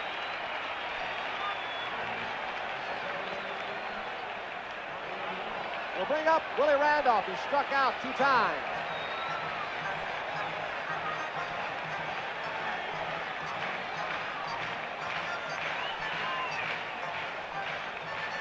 Seaver's 7th appearance. He was on the squad 3 other times, but he didn't pitch. Drill right back at Seaver. Smacks it down. He'll get Randolph at first base, and that was just self-defense. Ball hitting right back at Tom Seaver's face. He knocks it to the ground. Carew goes to second. Wow. Sparky's coming out. Jimmy Ewell, the trainer's coming out. Here's a shot of it. Watch the follow-through by Seaver. It's a good study for the young pitcher, how he's balanced and ready for that ball. And good thing he was. He knocks it down. and still able to make the play. He was just perfectly balanced. 2 pitches, 2 smashes up the middle. Tom isn't shook up now, but you got to believe he was shook up when he saw it coming back at him. So with Carew on second, 1 out, National League leading 5-0. George Brett, who led the American League in hitting last year. His average has been down this year, but he's been hurt. 1 strike. Tony, Carew at second base, that's really strange country. That's the first American leaguer to get to second base in this ball game. He got just 3 hits off the end of the bat. Rose, Montañez, 2 outs. You got to enjoy watching him play. Montañez. There's Carew and Joe Morgan. Second base umpire Davey Phillips of the American League. Brings up Freddie Lynn. Went in for Kyle Yastrzemski. Lynn's made a fine running catch in right center field in this ball game. 2 outs. Carew at second. 1 ball.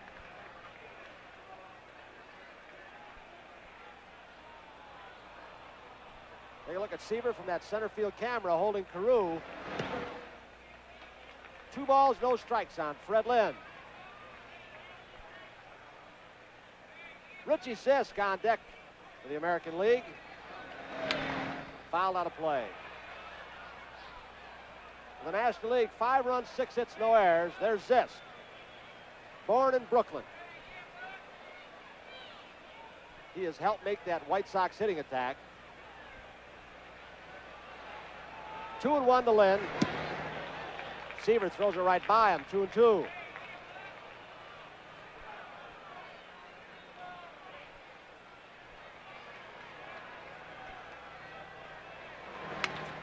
Hit high in the air, the third base line. Rose in foul territory. Templeton over. Look out, Pete. He hit that tarpaulin, tripped over it. The ball came down. He might have had a play. He was on his way down.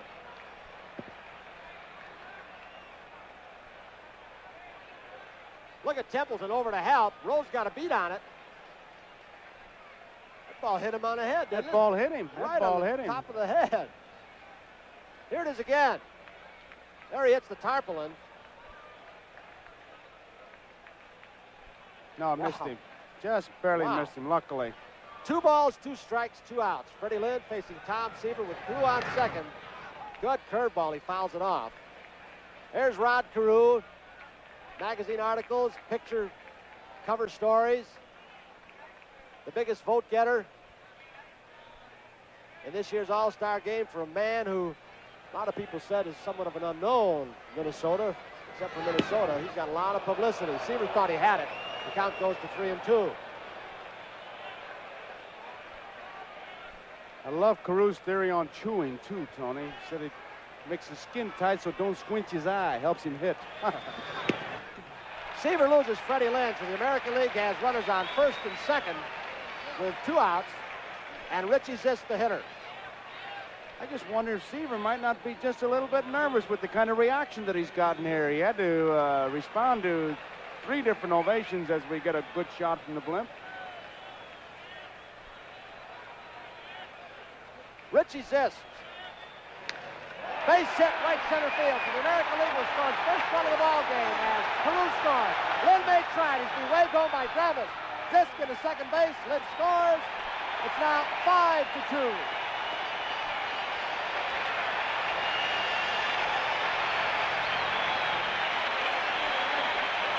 The American League bench. The first thing they've had to cheer about so far today. Richie Zisk, who's made a good living in the National League driving in runs. He's done it this year so far in the American League, and he keeps on doing it in the All-Star game. Bring up Jimmy Rice with 2 down. He hits him on the fist, popped up in foul territory. Simmons over, he lost the ball for a second, but he waves Montañez off. And he gets it for the 3rd out. But the American League comes up with 2. We'll go to the 7th here in Yankee Stadium. National League 5, the American League 2.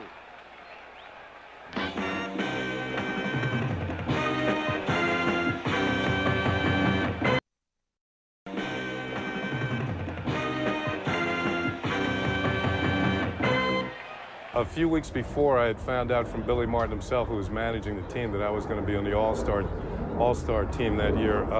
The Yankees were in Baltimore playing the Orioles, and Billy was kind enough to walk all the way across the field after we had finished batting practice, and he told me, he says, "I'm taking you to the All-Star game." So I ran right inside the clubhouse. I called my dad up. I knew the All-Star game was going to be at Yankee Stadium. I knew I was having a good year, but that was before that they had actually announced who the player was going to be. So to find out that way is very special. I know Billy Martin, some people say he wasn't a nice guy, but he was a nice guy that day.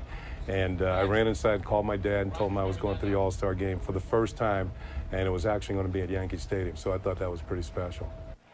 We've got a lot of changes in that American League defense. There is Kenny Singleton. He's going in to play right field. Jimmy Rice, who was the right fielder, has moved to left field. George Scott is at first base, the boomer. And Greg Nettles is gone in to play third base. And we've got a new pitcher, Bill Campbell.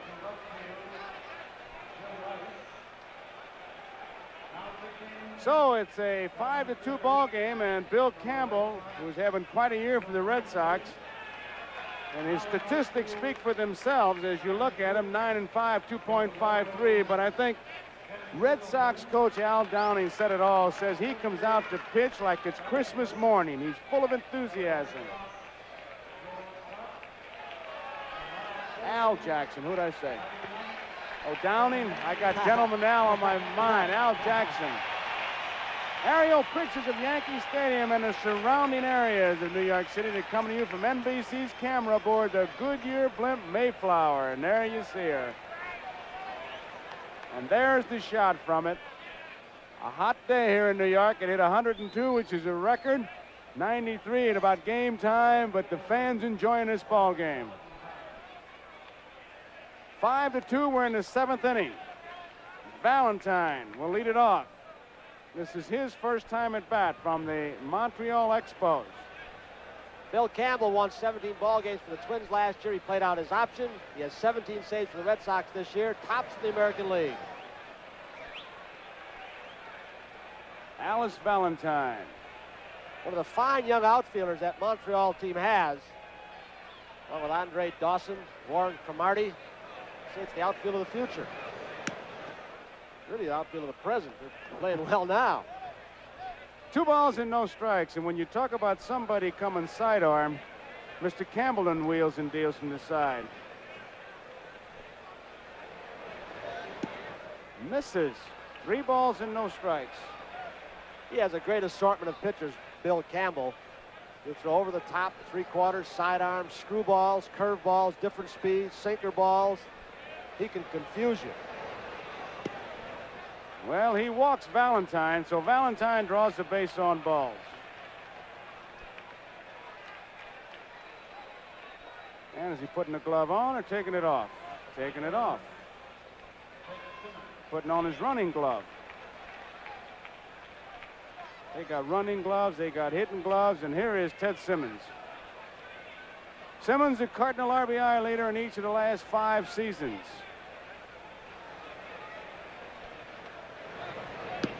Outside, ball 1.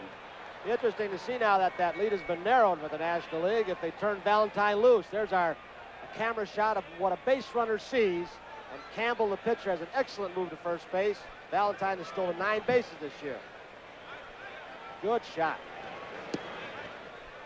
Inside, and it's ball 2. 2 balls and no strikes.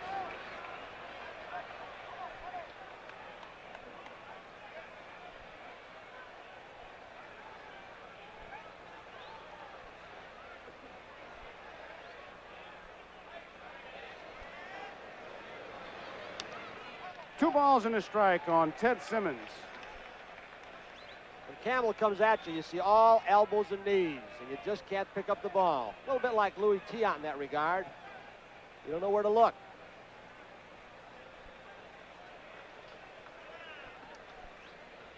Two balls and a strike. There goes Valentine. Nice play by Randolph.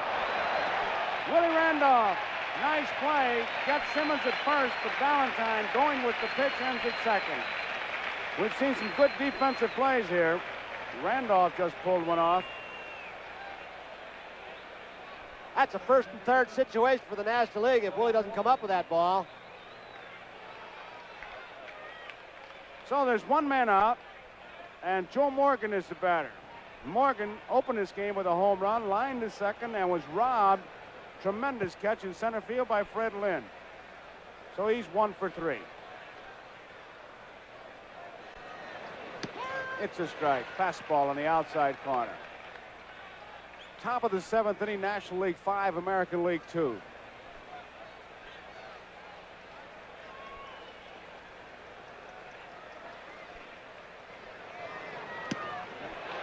He was going for one. 2 strikes to count on Joe Morgan. Morgan, who can really control that strike zone.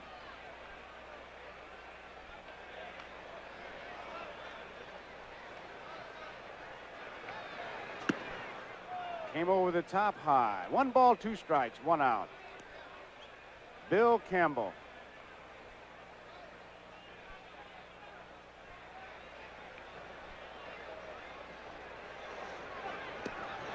Struck him out. He turned it over. A screwball. Took a little bit off. Morgan was out in front.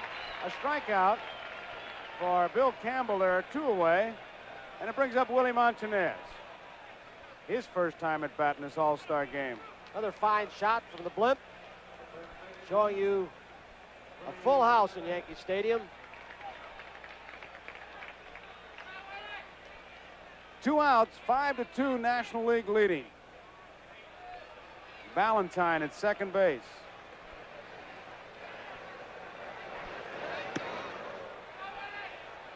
Kid Montanez about being a hot dog. He said, oh no, not number 1. Fuentes is number 1.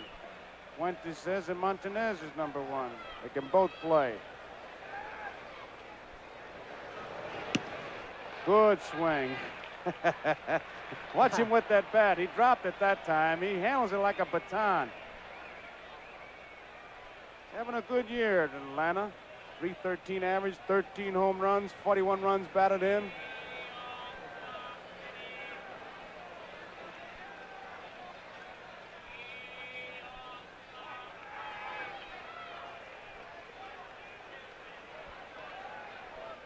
One pitch. Fouled out of play. Montanez is one of those guys going to get his swings. He doesn't walk a whole lot. 272 at bats so far this year. Walked just 19 times. He doesn't strike out a whole lot either. See how consistent he's been. Had a big year. He always has a big year.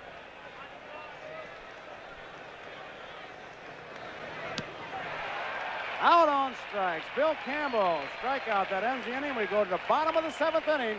National League 5, American League 2.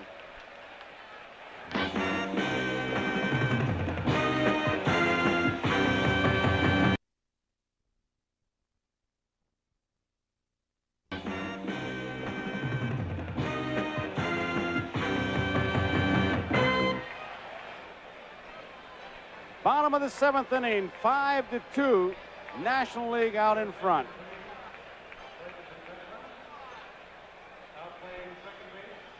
Manny Trio has gone into play second base for the National League as Sparky Anderson continues to get the players in the lineup. They were voted in, and he's going to get them in. Butch Weiniger will lead it off for the American League.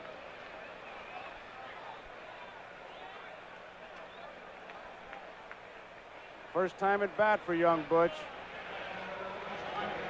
This is a good-looking ball player. Takes it outside, ball 1.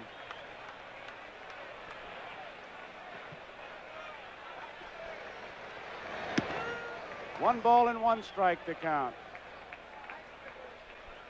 Gene Mauch, Minnesota manager, very high on this young fella, and rightly so. Bouncing ball.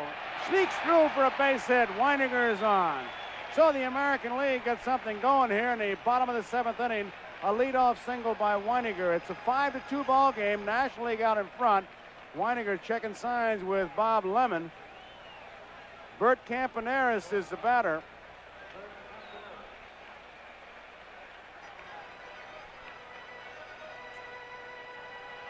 one thing Bob Levitt could be telling Weininger, hey, we're down, don't get picked off. Watch the line drive, make it go through. Montanez is playing behind Weininger. Strike one. Campaneris tried to hit that ball to right field. That's the view Weininger has. His crowd tries to stir it up. A partisan American League crowd, and they trail by 3. Strike 2.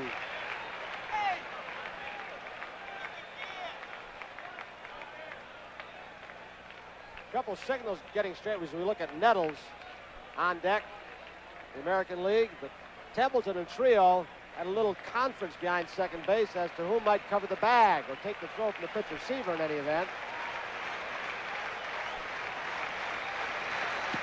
Outside, just barely missed. 1 ball and 2 strikes to count. Campaneris 6 times had 50 or more stolen bases. Struck him out. Foul tip held on to by Simmons, a strikeout, and it brings up Greg Nettles. He'll get a tremendous hand.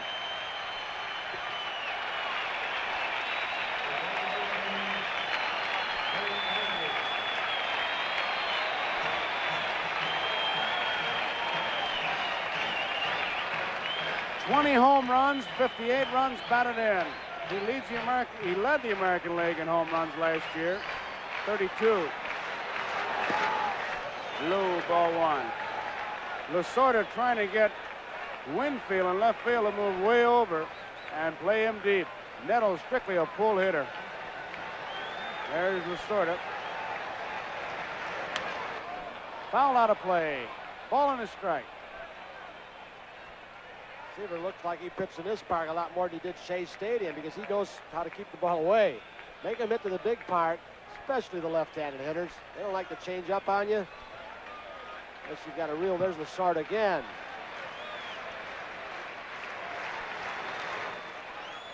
Good cut at a fastball, didn't get it. It's 1 ball and 2 strikes.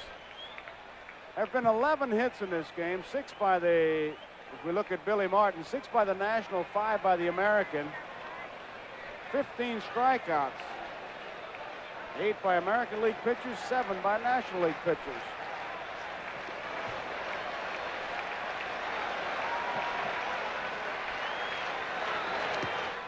Kunkel took another one off the mask. He's checking him, boy. He got a good one that time. When an umpire takes the mask off, he's talking to himself. I don't know how you feel, Bill, but Joe Garagiola knows how you feel. You've had a couple of those, Joes. Look at it again. I'll tell you, you want to find out. It spun it around. What it feels like is putting your head in the bell and somebody hitting it with a hammer. 1 ball, 2 strikes. That could be. Oh, he booted it. Everybody's safe. Should have been a double play. That ball off the end of the bat of Greg Nettles had a lot of English. Templeton has made quite a few errors in his first year in the National League, first full year. This one had that little bit of English, little bit of spin, rolls right up his arm. Could have been 2, but now the American League got something going. They've just taken a bad hop. The ball just beat him. So instead of an inning-ending double play, the tying run is at the plate. And Tony, as you said in the pregame, if you're looking for a guy to hit you a home run, you would take George Scott. Here he is in that very spot right here. He swings, and did he ever have a home run cut at that one? Oh, baby, he unloosed one. Leading the American League with those 25 home runs. Jimmy Rice is in the ballgame. He's next. Outside, 1 ball, 1 strike. If nothing else, George Scott is loose. That first one, man, he really popped a few buttons. He's going to give you a thrill with that bat in his hand. Popped up, short center field. Morales has to come hard. He's there. Makes the play. Oh, saw a little bit of white on that one. I tell you, he catches that ball like that most of the time below the belt, and he gives you a thrill. He's playing deep in this Yankee Stadium outfield. Watch this. The old Roberto Clemente catch. Look at the white down to the edge of the webbing like an ice cream cone. So there are two away, and here's Willie Randolph. Randolph struck out in the first, struck out in the third, and smashed one back to Seaver, who was able to knock it down and throw him out at first in the sixth. Curveball misses, ball one.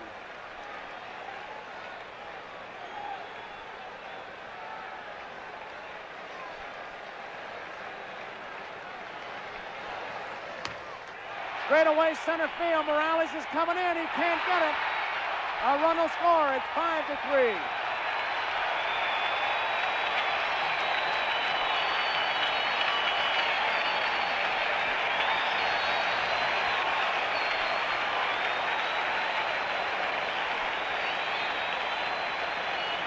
Al, the bullpen's going for both clubs. We're going to have a pinch hitter, Joe. Ron Fairley has come out of the American League dugout. He'll be the pinch hitter for the pitcher, Campbell, who was batting in the third spot. And the tying runs are on. Nettles is on at second base. Randolph is on at first, and Ron Fairley, the batter. 2 men out, 5-3, National League leading. He's been on some National League All-Star teams. His first year like this for the American League. He's picked by Martin. Foul ball. This game started out as if the National League was going to just demolish the American League. 4 quick runs, 2 home runs in that first inning, then a home run by Morgan, a home run by Luzinski, and a home run by Garvey. It was 5, but that's been it. American League pecking back. Ron Fairley, the oldest member, present at this All-Star game at 39, but he still knows how to hit. Montanez near the stands, but he won't get it. Two strikes. Excuse me, Joe. Fairley knows Seaver. He's battled against him an awful lot of times in his National League career, but I got to believe when it's a Tom Seaver out there that he's got the advantage. Well, he's got 2 strikes on him, Tony, and that's a big advantage. Fairley's first All-Star at bat. He was on the National League team in '73, but only played first base. Outside. Simmons wanted to know. They asked the third base umpire, Dick Stello. He says no. There you see Stello. He made the official call on that pitch.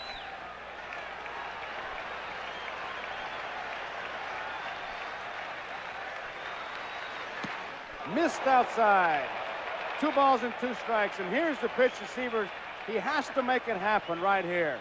He got 2 quick strikes, and he nibbled on the corner, and now he's set up either way to go outside or jam him.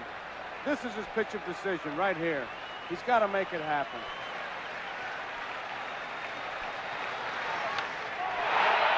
Foul ball. He really drilled it. That was a home run all the way. Barely got out in front.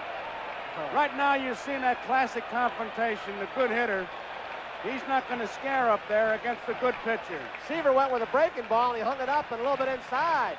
Fairley pulled the trigger a little bit too soon. I got to believe Tommy's going to go back outside with him now, making it to the big part of the ballpark. 2-2 pitch. 3-2. And now with 2 outs, everybody's running, and Willie Randolph can score the tying run on a long single. He's at first base. Greg Nettles, he'll be off and running at second base. 3 balls, 2 strikes, 2 outs, 5-3, National League leading. Struck him out. Tom Seaver gets the strikeout. That ends the 7th inning, so the score at the end of 7 complete innings. National League 5, American League 3.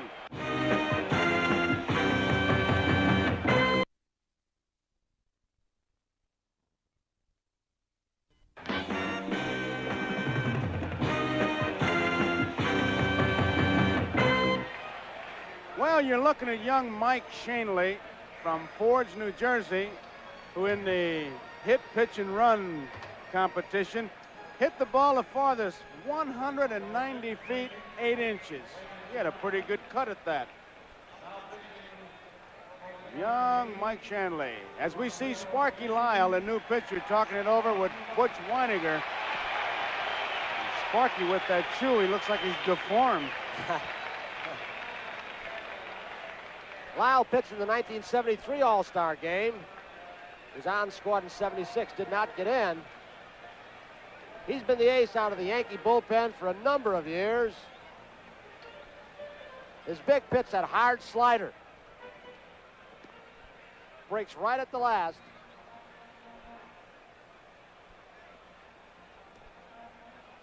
Sparky Lyle, he'll be facing Templeton, Morales, and Winfield. Lyle was 15 saves up to this point in the season in the American League. A little excitement last inning, didn't we?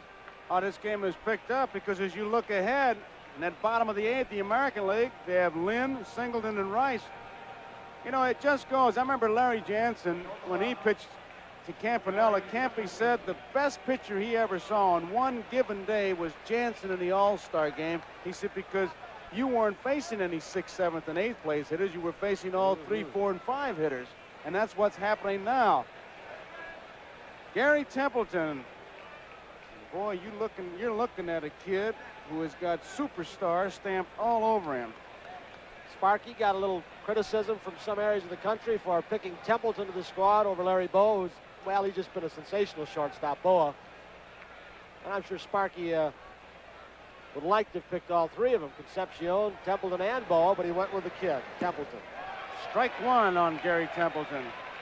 Well, Sparky handled it well. He said, I don't blame Bowa. I like those kind of guys. When they're not picked, they complain. All-Star means a lot. Money goes to the pension plan. It helps in all the ball players. Time is called. One of the players been running in from the bullpen. Rick Rusho, the Cubs pitcher. He and Suter have been that franchise. Templeton, the youngest player in either squad. Base hit. No way they're going to get him. And he makes a big turn. He's going to try it. They got a shot. They won't get him. I tell you, he can do it all. He didn't hesitate. Danny Ozark had the green light going, but there was no way he could help him. He made up his mind. Watch it. Well, how'd you like to be 21, a switch hitter, hitting well over 300, be able to do what he just did? He made that double not from first to second, but right from out of the batter's box, home plate. We started taking those long strides. He was moving. Rice was playing deep in the left center field. He didn't loaf on the ball. He came charging it. He simply outran that. Here is Morales. Look out. That hit him. Look out. Look out. That hit him hard.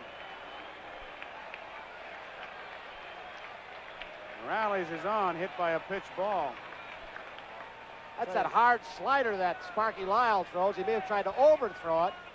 They're looking at Morales at first base, even though he has not rubbed it. That ball hit off his leg so hard.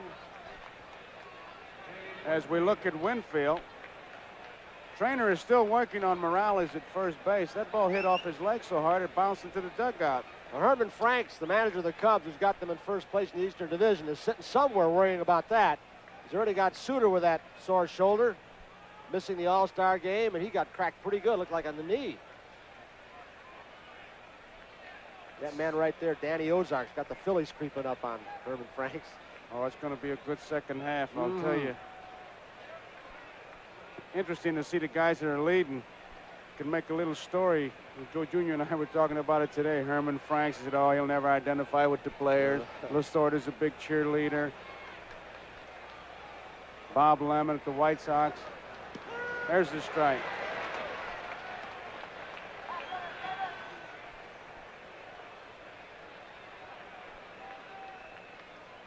Reggie Smith, there you see him, he is the on-deck batter.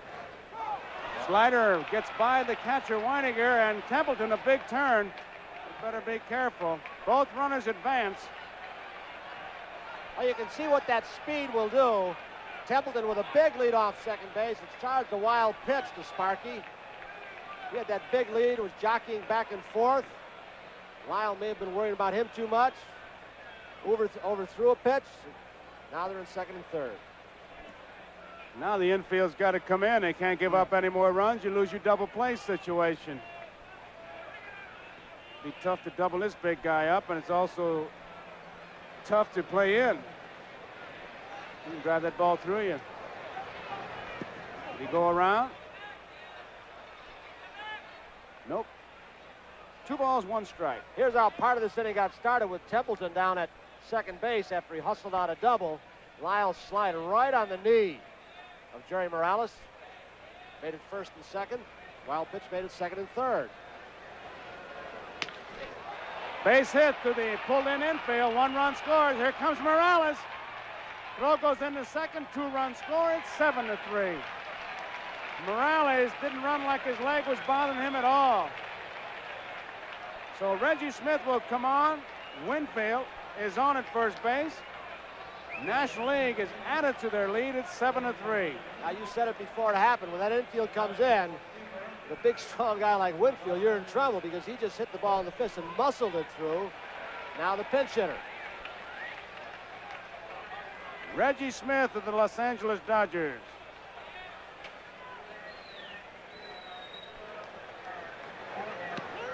It's a strike. Chubb Feeney, National League president, and the man on the far side, Warren Giles. For many years the president. Base hit, left field, Reggie Smith. Winfield, big turnaround second, but holds on. Sparky Lyle being treated just a bit rough here. Smith really limping on that bad leg.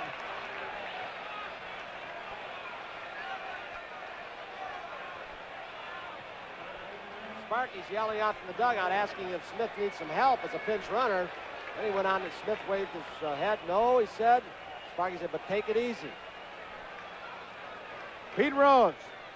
Rose flied out his first time up. That was in the 6th inning. Out of play, strike 1. Nobody out. Base runners at first and second. 2 runs are in. Sparky Anderson, he wants a pinch runner. He's going to run somebody. Mike Schmidt. He wants him out of there. Smith on that bad leg. You see him limp off badly. He's been playing with that pretty much of the season.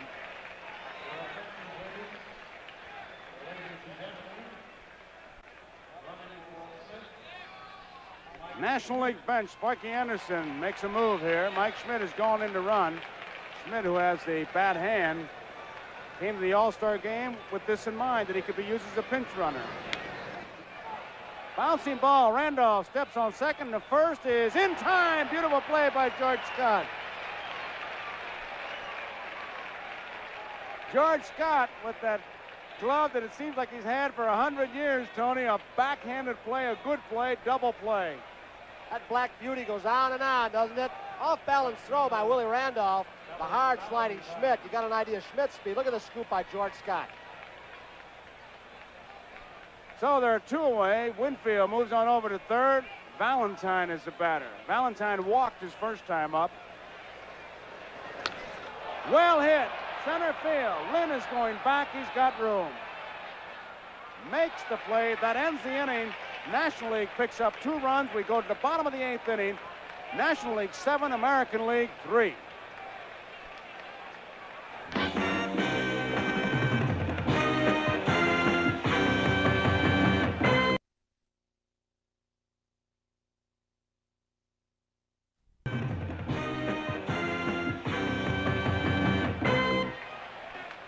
Rick Russell is the new pitcher, and he'll be facing Fred Lynn. Outside, ball 1. If you saw our game of the week last Saturday from Philadelphia, you saw Russell with a 6-0 lead. Off the handle, should be an easy play for Trio. 1 out.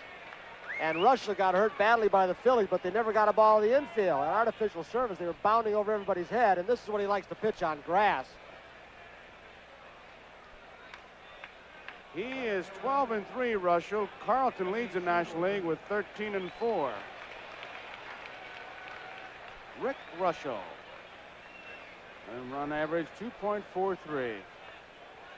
Kenny Singleton.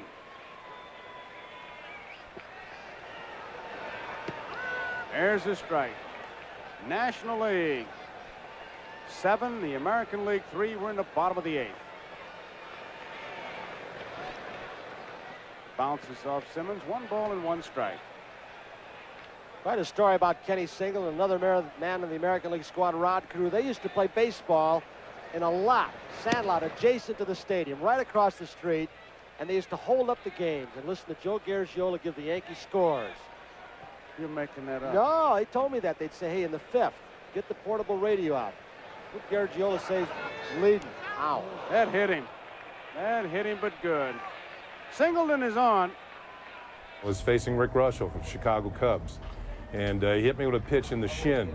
And if people out there don't know what it feels like, it hurts. It didn't feel very good.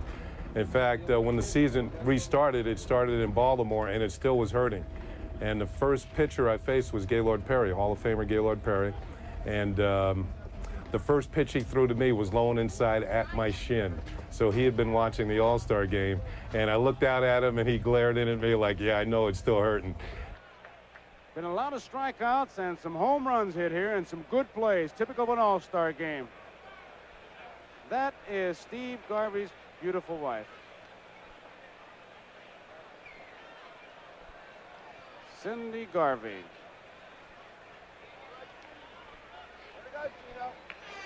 Al, Paul Russell, or Rick Russell, Paul, a reliever, his brother on the Cubs staff, leads all National League starters in earned run average. Montagnier is going to play behind Singleton with a big lead.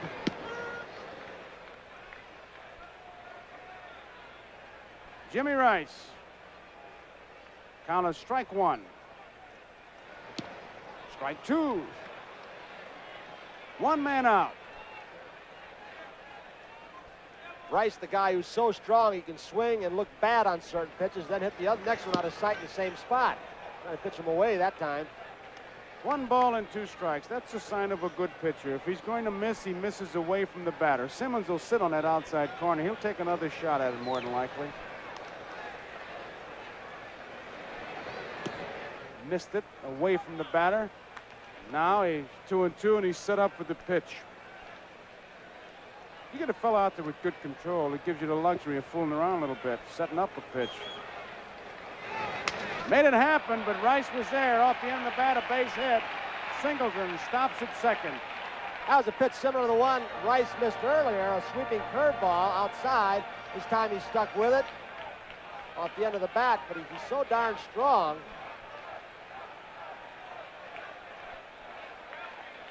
So Singleton is on at second. Jim Rice is on at first. There's 1 man out, and Butch Weiniger is the batter. Weiniger singled to right and scored in the 7th inning. National League 7, American League 3. It's a strike. Billy Martin doesn't have a whole lot of players left. Just Thurman Munson, who's been hurt, Jason Thompson of the Tigers, Wayne Gross of Oakland, and Jim Slayton, the only pitcher he's got left, the Milwaukee Brewers. 1 ball and 1 strike.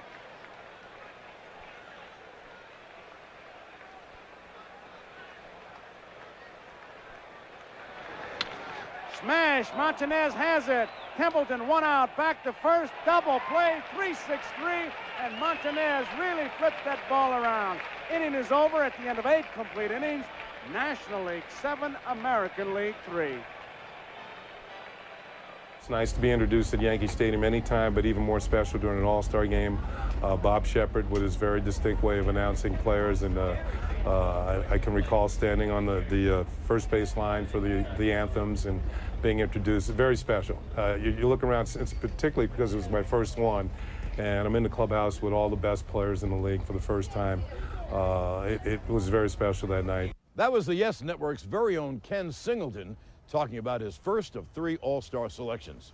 While the Yankees were well represented on the field, on the mound, in the dugout, there were also those in the stadium that day who would later don the pinstripes, as well as some who already had. Interestingly enough, one former Yankee was Bill Kunkel, the home plate umpire who suffered through those terrible shots to his face mask. Coming up in the 9th inning, Yankee pitcher Sparky Lyle tries to keep the American League in the game, and then Nettles, Randolph, and Munson all get a shot at soon-to-be Yankees pitcher Goose Gossage when we return.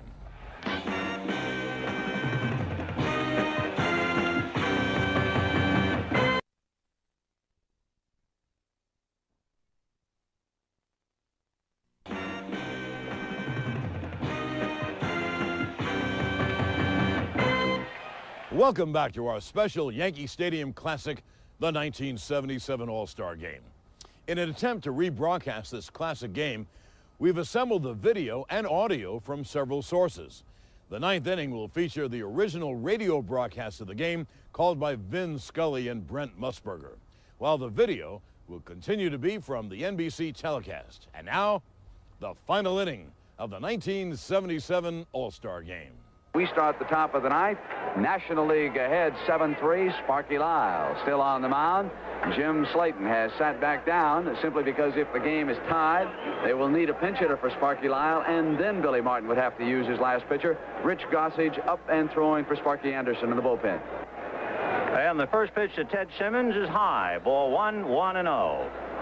Lyle, the sixth pitcher, so there's only one left, Slayton, and we can also tell you those American Leaguers who have not made an appearance. Ground ball to third. Nettles up with it. The long throw to Scott in time. One away. For Billy Martin, he has on the bench Jason Thompson, Wayne Gross, Don Money, who doesn't figure to play at all, and Thurman Munson. Only 3 players left, plus Slayton. For Sparky Anderson, he used Mike Schmidt as a runner, and he has left Ken Griffey and John Stearns. And that's it. The pitch over for a strike to Manny Trio. Then some quotes from Jim Palmer. Said he didn't pitch very well. Said it was high sliders to Garvey and Lazinski. Trio fouls the next one away. And then what did you say to Billy Martin when he came out to remove you? Said Jim Palmer, what took you so long? Yeah, he was tired going in, and he was beaten going out. Here's the strike 2 pitch to Manny Trio. Lyle delivers, and that's grounded foul outside of third and down the line. The National League has 1 pitcher left, and that's Gossage. The American League has 1 pitcher left, Slayton. And only Griffey and Stearns for pinch hitting duty for the National, Thompson, Gross, and Munson for the American. So the crowd saw a show. All-star cast indeed. 1-2 the count to Manny Trio. Lyle delivers, swung on and missed, strike 3. So Manny Trio strikes out. 2 down, top of the 9th inning, and Willie Montanez, who started that double play to slam the lid on the 8th inning, coming up. Montanez took over for Garvey. It was feast or famine for Garvey. He hit the ball once tonight, and he buried it out in left center field for a home run. Willie Montanez, left-hand hitting first baseman at the plate. 7 runs, 9 hits, and an error for the National League. 3 runs, 7 hits, no errors for the American League. Breaking ball is swung on and missed. 0-1. Lyle, feet together, looks down to get a sign from Weiniger. Now the left-hander back. Montanez thumbs one down to Willie Randolph, and the second baseman throws him out. And the National League goes quietly in the 9th inning. And the score at the end of 8.5 innings, National 7, American 3.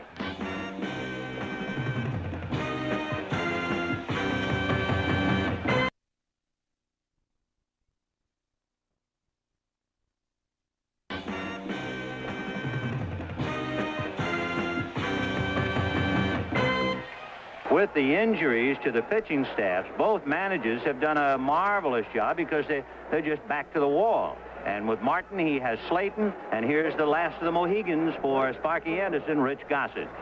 He'll be pitching to Bert Campaneris, then Greg Nettles, and George Scott. And if you like fastballs, take a good look at this guy. Gossage delivers, fastball fouled away, 0-1. In 82 innings so far this year, he has struck out 95. 0-1 the count. Rich Gossage trying to put the nails in and finish up the job and turn out the lights at Yankee Stadium. Right-hander ready, and the strike 1 pitch outside, 1-1. Campaneris, finishing up for Burleson, has had 1 at-bat, and he struck out in the 7th inning. Rose up about even with the bag at third. The pitch to Burt moves outside. Ball 2, 2-1. Gossage, the 5th National League pitcher. Sutton, Lavelle, Seaver, Russell, and Gossage. And the American League has used 6. Palmer, Kern, Eckersley, LaRoche, Campbell, and Lyle. The next one, low and outside. Ball 3. 3-1 to Bert Campaneris. Greg Nettles on deck. Then George Scott and Willie Randolph. Here's the 3-1 pitch. Fastball down the pipe. 3-2. 7 runs, 9 hits, 1 error for the National League. 3 runs, 7 hits, no errors for the American League. Gossage delivers 3-2, and it's foul back. The National League has left only 4. They haven't had that many opportunities. The American League has left 7. And, of course, the National League electrifying the crowd with 3 home runs tonight. Joe Morgan and Steve Garvey with the bases empty. Greg Luzinski with a man aboard. Gossage ready, 3-2, fastball low, ball 4. Well, Bert Campaneris to first base, and Greg Nettles coming up. Nettles batted in the 7th inning and hit what looked like a possible double play ball that was kicked by the kid shortstop, Gary Templeton. So Nettles coming up a second time with George Scott on deck.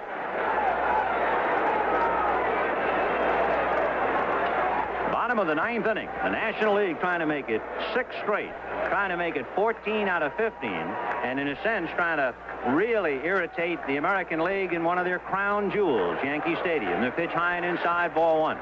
The 3rd time in history the All-Star game has been played here. The American League won in 39, the National League won in 60, and the National is leading in 77. Gossage ready, a backward glance at Campaneris, and the pitch is popped foul behind the plate. Stern stumbles, stays on his feet, has a look, and it's way out of play. 1-1. The National League defensively using 3 catchers tonight, Bench, Simmons, and now Stearns. 2 first basemen, Garvey and Martinez, Morgan and Trio, Concepcion and Templeton at short, Shea and Rose at third. And they've used 6 outfielders. The pitch low. Luzinski and Winfield in left, Foster and Morales in center, Parker relieved by Valentine in right. Gossage ready, and the 2-1 fastball is a high fly ball down the right field line, peeling off foul. A trio of National Leaguers come over, but it's back in for Rose. Martinez leaning on the tarpaulin roller, but had no chance to get to it. 2-2. The ball game was late getting started. It's probably about 2.5 hours old, although that is unofficial time.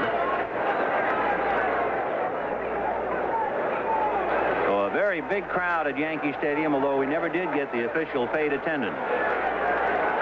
The 2-2 pitch, foul back, out of play. Still 2-2. The National League scored 4 in the first, 1 in the third, 2 more in the 8th.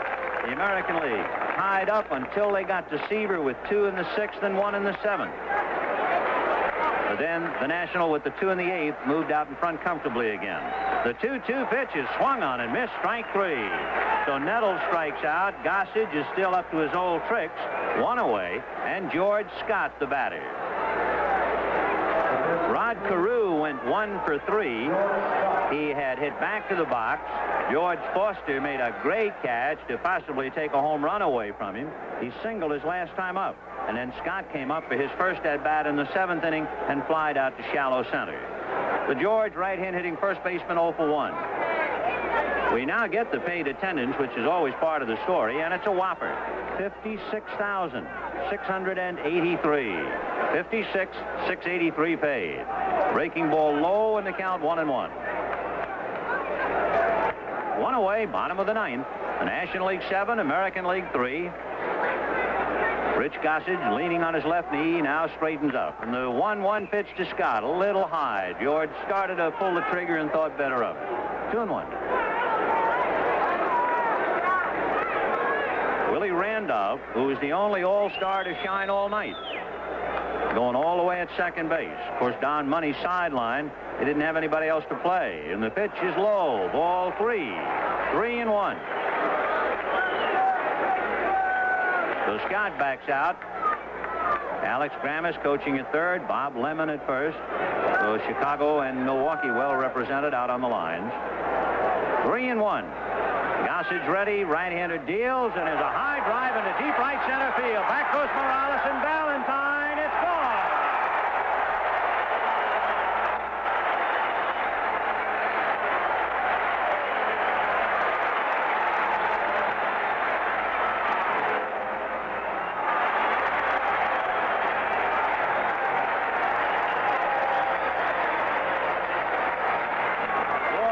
Reduces the game game to its fundamentals. 3 balls and 1 strike. And we were talking about the pitching philosophy. High fastball, if you can hit it the other way, go to it. And Scott went out and got it and hit it over the 385 sign in right center field. That makes it 7-5 National League. With 1 out, Willie Randolph takes low. Ball 1, and hold everything, Sparky Anderson going out to the mound.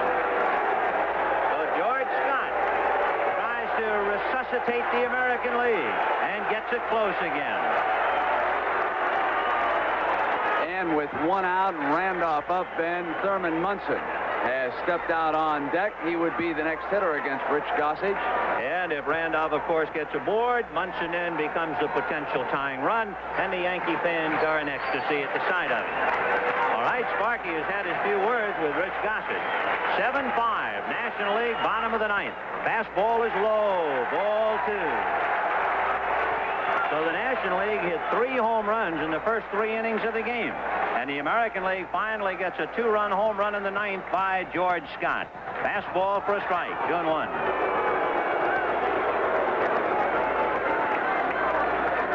Gossage has allowed only 5 home runs the first half of the year. And he's touched up for 1 in the inning tonight. The 2-1 fastball is outside, ball 3. And Thurman Munson begins to stir in the on-deck circle. And Munson waiting for a chance to even get him even. He has 13 home runs, 68 RBIs. 3-1 pitch. Willie takes a strike. So the soft-spoken Yankee second baseman has gone all the way with Rich Gossage. 3-2. Gossage delivers, ground ball to shortstop. Gary Templeton, 1 hand, fires across the mound, and there's 2 out. So that takes away a bit of the drama, but not quite all of it, as Thurman Munson now represents the last out to the National League and the last hope for the American League, and he gets a standing ovation. Listen.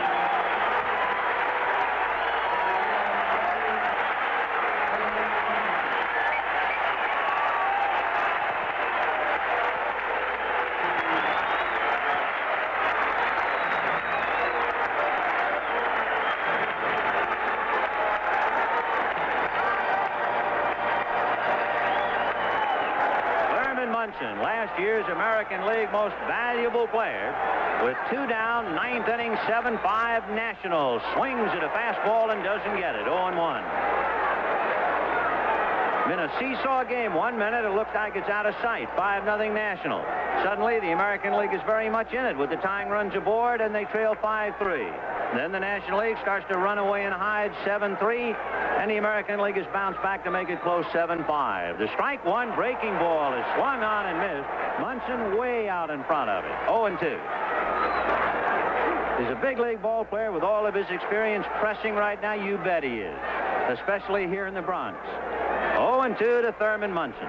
Gossage ready, delivers, and it's fouled away off to the right upstairs. National League 7, American League 5. 2 down, bases empty, and the count 0-2 to pinch hitter Thurman Munson. So Jason Thompson and Wayne Gross are the only 2 healthy players, along with pitcher Jim Slayton, who did not get into the game for the American League. Here's the 0-2 pitch, way outside to the backstop, ball 1. And the only somewhat healthy player, he does have a bad knee, who did not get into the game for the National League, Ken Griffey. So both managers wheeling and dealing, and they really got down to the nub here in the 9th inning with 2 out. Gossage, both feet on the rubber, staring down to John Stearns. Thurman Munson waiting. Right into ready in the 1-2 pitch. Half swing, strike 3, says Bill Kunkel, and it's all over. And would you know, an ex-Yankee pitcher, now umpire, calls out Thurman Munson at Yankee Stadium, and the 1977 All-Star Game is history.